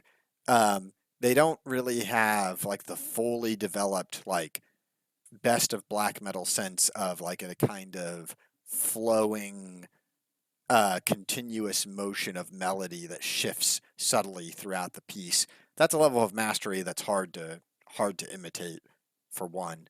There's kind of more like a sort of you have more rhythmic based riffs that are kind of accented by melodic tremolo picking. But it is a decent entry into contemporary black metal, in my opinion. I would recommend it if I was limited to recommending more recent black metal albums. In some ways, I kind of have already said this, I might like the Valadier a little more than this. But I still think it's a decent work. Well, Tyler's in a good mood tonight. So you and I discussed this, Tyler. I think it was like our halfway through the year catch up where we discussed Unholy Craft and a few other picks, most of which were sort of early demos from Unleashed and Desultory, and I think a couple of others. But and Nocturnus AD as well. But yeah, we discussed the Unholy Craft, and I was familiar with this artist already. I think I reviewed their previous album to this, and this one. It didn't blow me away on first listen, and I think this is where I differ from you in that have sort of developed my opinion since we discussed it in the summer, in that I listened to it again a couple of times before this episode, and the thing that struck me is how similar it is to early kind of La Legion Noir black metal, very early Mutilation, but also the Vlad Tepes and a few of the other guys from that scene, in that it sort of like presents a almost proto lament, like a mournful melody that's trying to take form and trying to take shape beneath what is essentially a cacophony of very, very abrasive, harsh static. And that's where the French sound always sort of bordered with noise, is that it is sort of the drums and the guitars and the vocals all kind of bleed into this one wash of static noise, but it never kind of crosses over the border into being pure electronic noise in that way. But they always presented some kind of lyrical melody or something that kind of was trying to take shape above that. And Unholy Craft on this album in particular kind of embodies some of that, but they also, as you were talking about just now, they carry a lot of the kind of proto-black elements to it. I mean, I could maybe fetch a comparison from Iljan at a distance, but that more comes from the textural hostility that I think it embodies more than anything else. I think the compelling thing about this album in particular is the fact that it's not just harsh for the sake of being harsh, which a lot of like raw black metal tries to be these days. It's just trying to, again, engage in that kind of redundant arms race, which they're still trying to do in 2024. I think this album uses the harshness to situate what is a slightly more subtle kind of compositional project in terms of just trying to get across this very sort of melancholy, sad, almost wistful kind of atmosphere to it. But I mean, this is again going to sound quite patronizing. It's not entry level. You kind of have to know your onions as far as black metal is concerned to spot what's going on here, because otherwise it will just come across as kind of a cacophony of noise with some sort of maybe Gorgoroth-esque licks in there, as we keep talking about Gorgoroth as the theme. You do need to be a seasoned black metal listener to get this this album, and I realize that just made me sound like a complete dick, but doesn't matter. Come at me, Sophis. It's fine. Joseph, what are your thoughts? Again, this was another one I really wasn't familiar with the artist before listening. But I will say I found it rewarding when forcing myself to kind of focus in on it. I'm more than certain someone in my circle had recommended this album or mentioned it as a highlight for their year, and I think the production values or certain elements turned me off immediately, so I didn't dive too much deeper. I will say, like, as is the case with a lot of extreme metal, and for that matter, even non-extreme metal, vocals that like just hit me the wrong way can make me immediately abandon a band. And I think the vocals on this did that to me.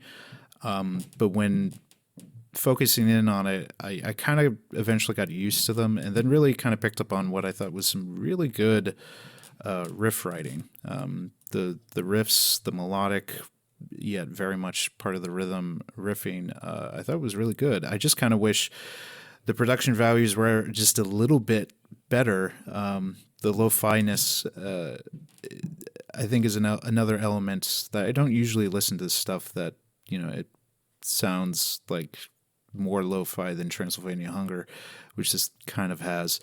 But yeah, musically, what's happening here, I think, is actually really good. I just kind of wish it was made a little bit clearer.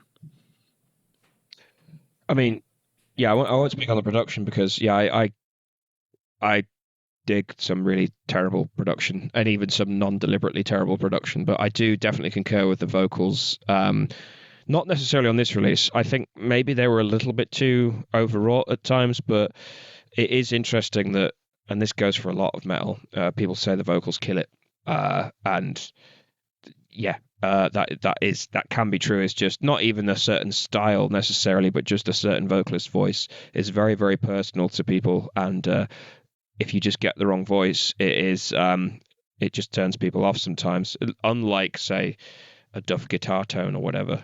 It is interesting in that regard, more so in metal than other forms of music as well, I think. But yeah. Cool. Joseph, your final pick. Yeah. So this is the most straight up extreme metal album, the most straight up black metal album I have, and actually very high on my personal list. Like I definitely don't make any qualms about that.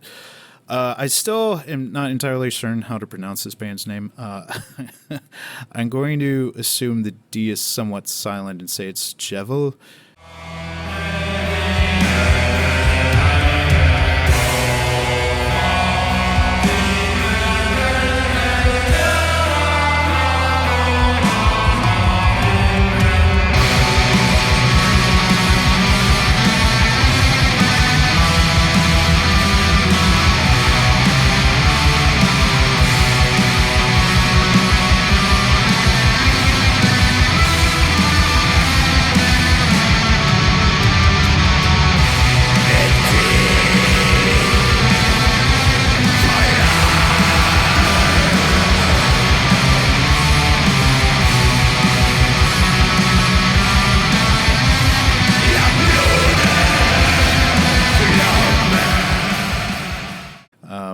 I think it's... Where are they from? Norway. Norway. Okay. I believe it may not be the modern version, but at least like either medieval way to say devil in Norwegian. Because Metal Archives mentioned that's what the translation is. So, but I'm not entirely sure. Like, I've had Norwegians explain certain Norwegian bands and how to properly pronounce them. So I'm sure I'm fucking it up. But yeah, this band I have an interesting history with in that I knew about them before in their earlier days. They've been around since the early 2010s. And they were kind of, even then, a super group. They had Rep on drums, and most notably, they had the vocalist of that kind of pop hardcore metal band, Kveldtrek, who I never really was a fan, but it seemed like this was his band to be more of a black metal outlet. And again, I kind of thought, a little bit of a gimmick and whatever. And whatever I heard didn't really impress me at the time, so I kind of just lost track of them. And then years and years later, heard more about them, and then I'd heard there had been some lineup changes, and that guy wasn't even in the band, and Rep wasn't even in the band. And then I discovered that, actually, of all people, Faust, the infamous ex-drummer of Emperor, had joined them. And then as well, through other lineup changes, they had, what was it, Kavitram, who's most famous for being the band's mayor in VMod, as long as a host of other bands, I think, playing live with Whoredom Rife and also in Black Majesty. So that kind of caught my attention, and I think I listened, but for whatever reason didn't connect. And then I was supposed to see them live in 2022 when I was at Beyond the Gates Festival, but they were playing one of the small side stages like before or after one of the main events, and my health wasn't doing so great that festival. So I think I called it or stayed in early at the hotel and didn't see them.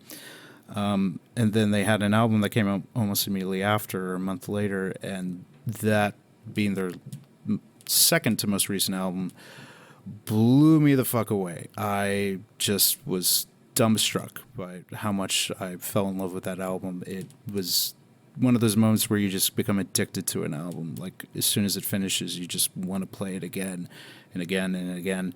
Which one was this, sorry? That, and again, everything's in Norwegian, so it's a little hard to pronounce, but I believe that album title is Na Skride Natten Sort,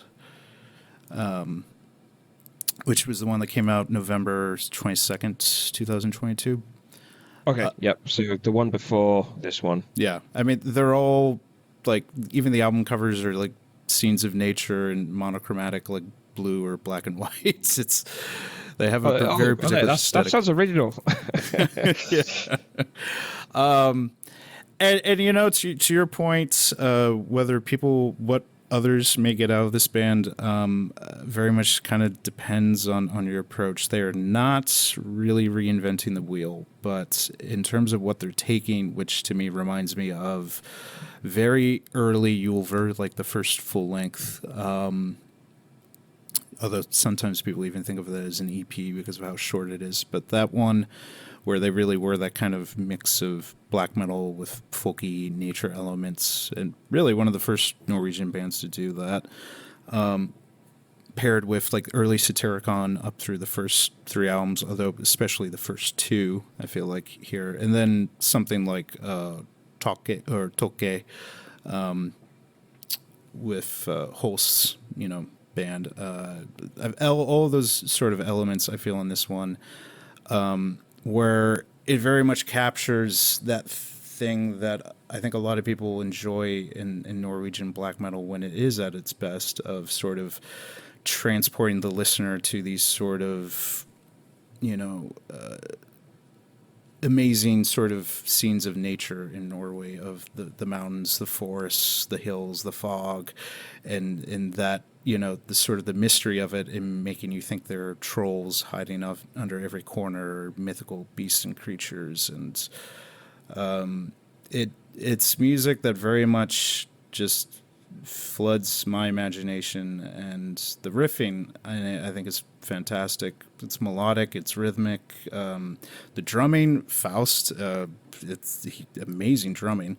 And here I'm talking about not only the last album but the new one.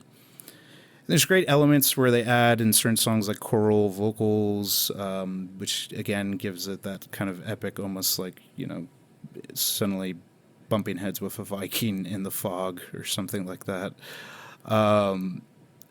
Just pure atmosphere, but at the same time not slacking in the venom and bite of black metal. It's not something void of like early Bathory. It's there, but at the same time, it's very much that atmosphere of early Ulver, or something like Burzum. It just hits the spot. And then finally this year, I went back to Norway and saw them play on the main stage at the Grieghallen, which was quite an experience, with the whole theater being filled with fog and them going at it with, like, I think candles on the stage. And that was definitely a highlight of the year for me. So this is a band I thoroughly enjoy, and certainly at least I would hype the most 3 recent albums where this lineup in particular has stayed steady. Yeah, I had no idea Faust was on it. That's really cool. Because I obviously listened to this a few times in the run-up to this episode, and I was just scrolling back through their Metal Archives page as you were talking, just to get a sense, because they've been going since 2009, but they have a significant body of work. And while we were discussing albums in the message chat in the run-up to this episode, Jason threw in a passing comment and he described them as wallpaper music, which is just one of those comments that Jason throws out to sort of provoke. But I went back to it, and the thing that struck me was it reminded me of Burzum's Belus, which was obviously one of the most hyped black metal albums of probably this century, and it came out in 2010.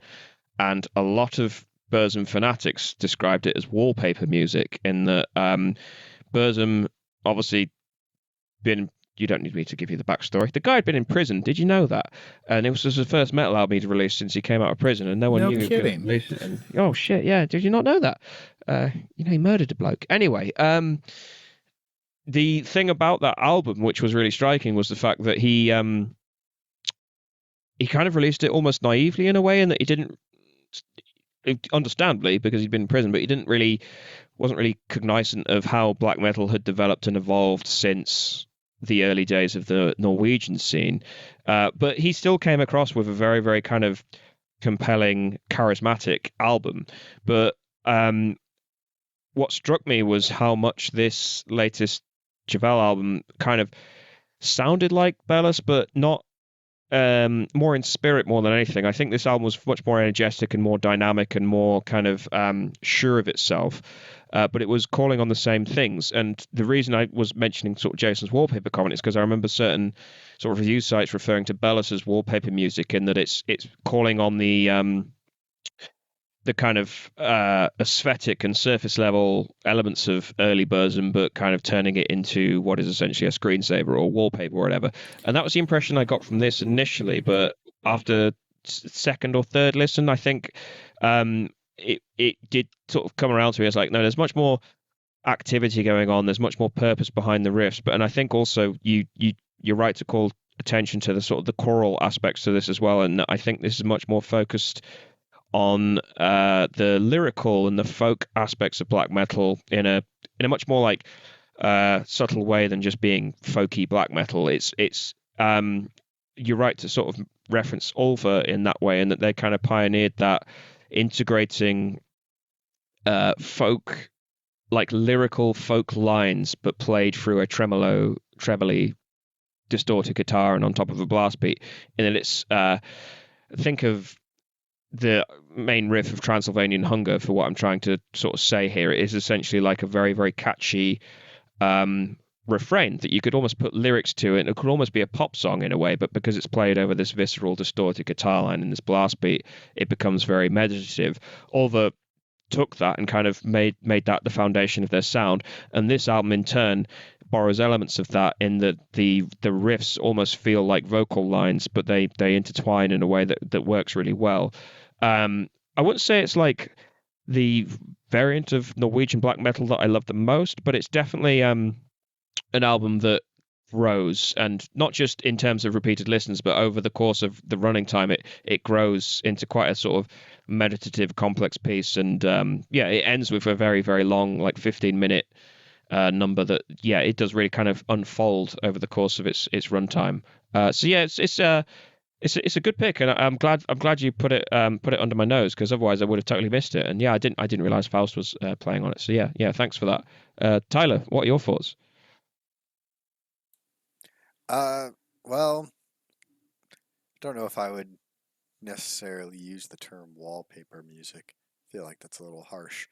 Um, it's I understand the appeal of this very well, because there was a period in my life where I listened to a lot of black metal like this. Um, it has they do are able to write some pretty compelling riffs from time to time that I was impressed by. Overall, the whole package is not necessarily something that's uh, up my alley. The atmosphere is a little too consistent for that. Um, it can kind of be a little exhausting for me to listen to an entire album's worth of material like this. Honestly, I have similar problems with some releases by groups like Sorcerer des Glace, or however you say their name. Is that the kind of beautiful, like shuddering wash of distortion, when carried too far, can make it difficult for me to really distinguish from one piece and another. And while I understand the appeal of it, I understand the kind of powerful sense of atmosphere that it creates, um, and the kind of landscapes that can paint in somebody's mind. I guess I could say that overall it's a little bit too sentimental for me. Um, I definitely like something with a little bit more uh, kind of labyrinthine sense of riff shape and development. Um, and I don't want to spend my entire time talking about this album talking about why I don't like it. Um, I will say that more so than many other bands of its style, they do have some actually distinctive riff shapes. They do are able to compose compelling music, and I can give them credit for that.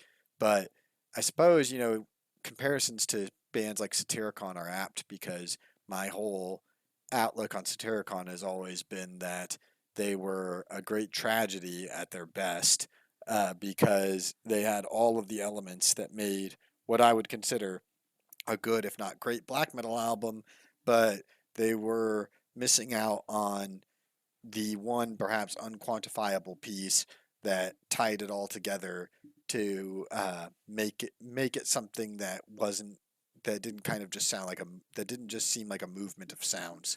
So this one was probably one of the least compelling albums for me to listen to, despite the fact that, like I said, there were some aspects of it that I thought were good. Okay. Um, Just to, Jason's comment on wallpaper. Um, I mean, the one thing I'll give to a comment like that I'll admit with an album like this is I do think it has a sort of landscape painting feel to it.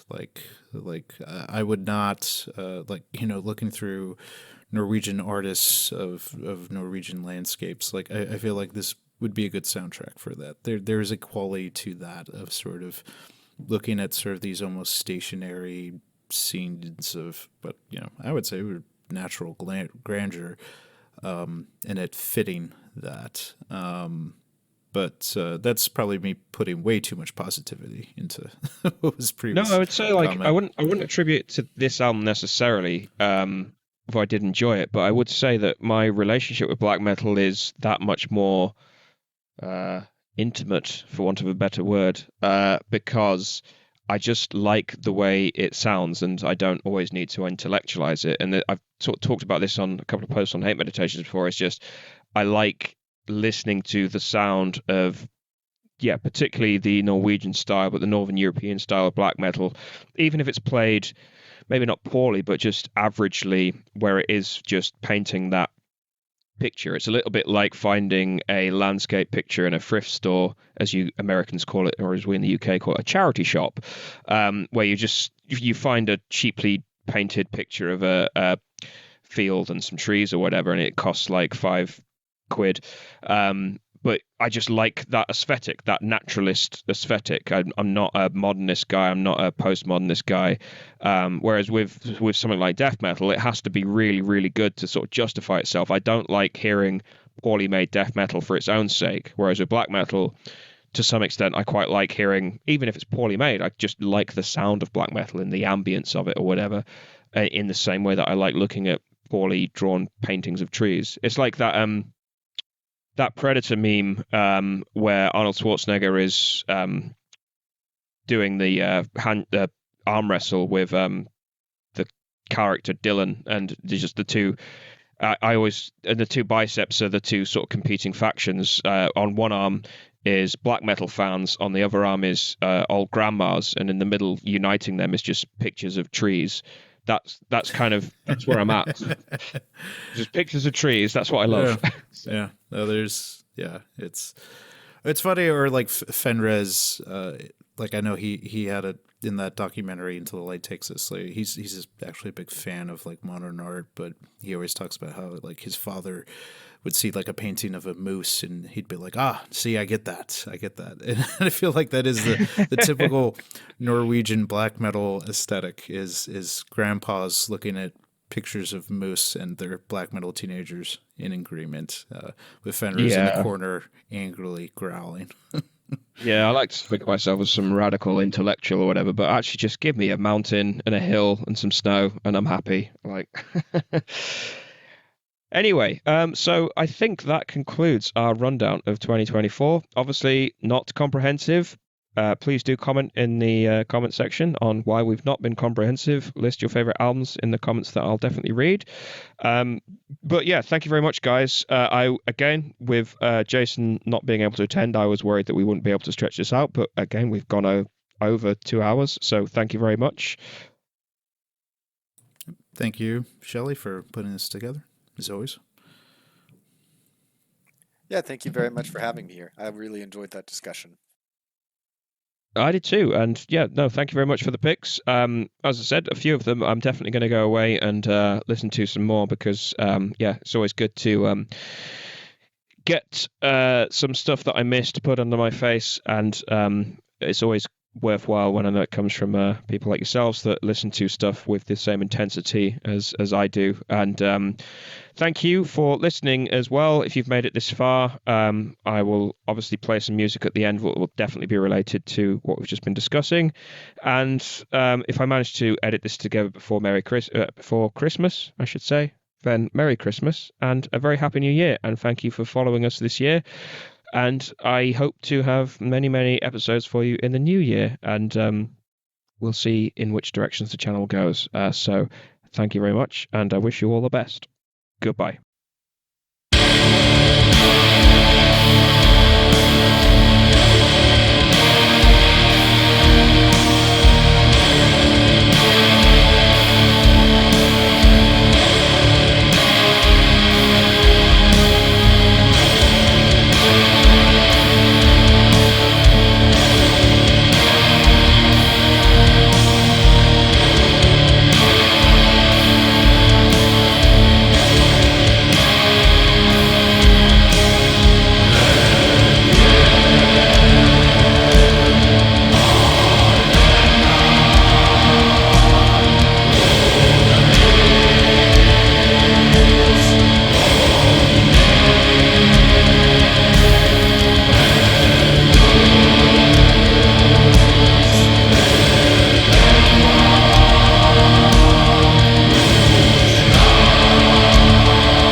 in the face of your enemies. Be brave and upright, that God may love thee. Speak only truth, even if it leads you to death. Safeguard the helpless and do no wrong. That is your oath.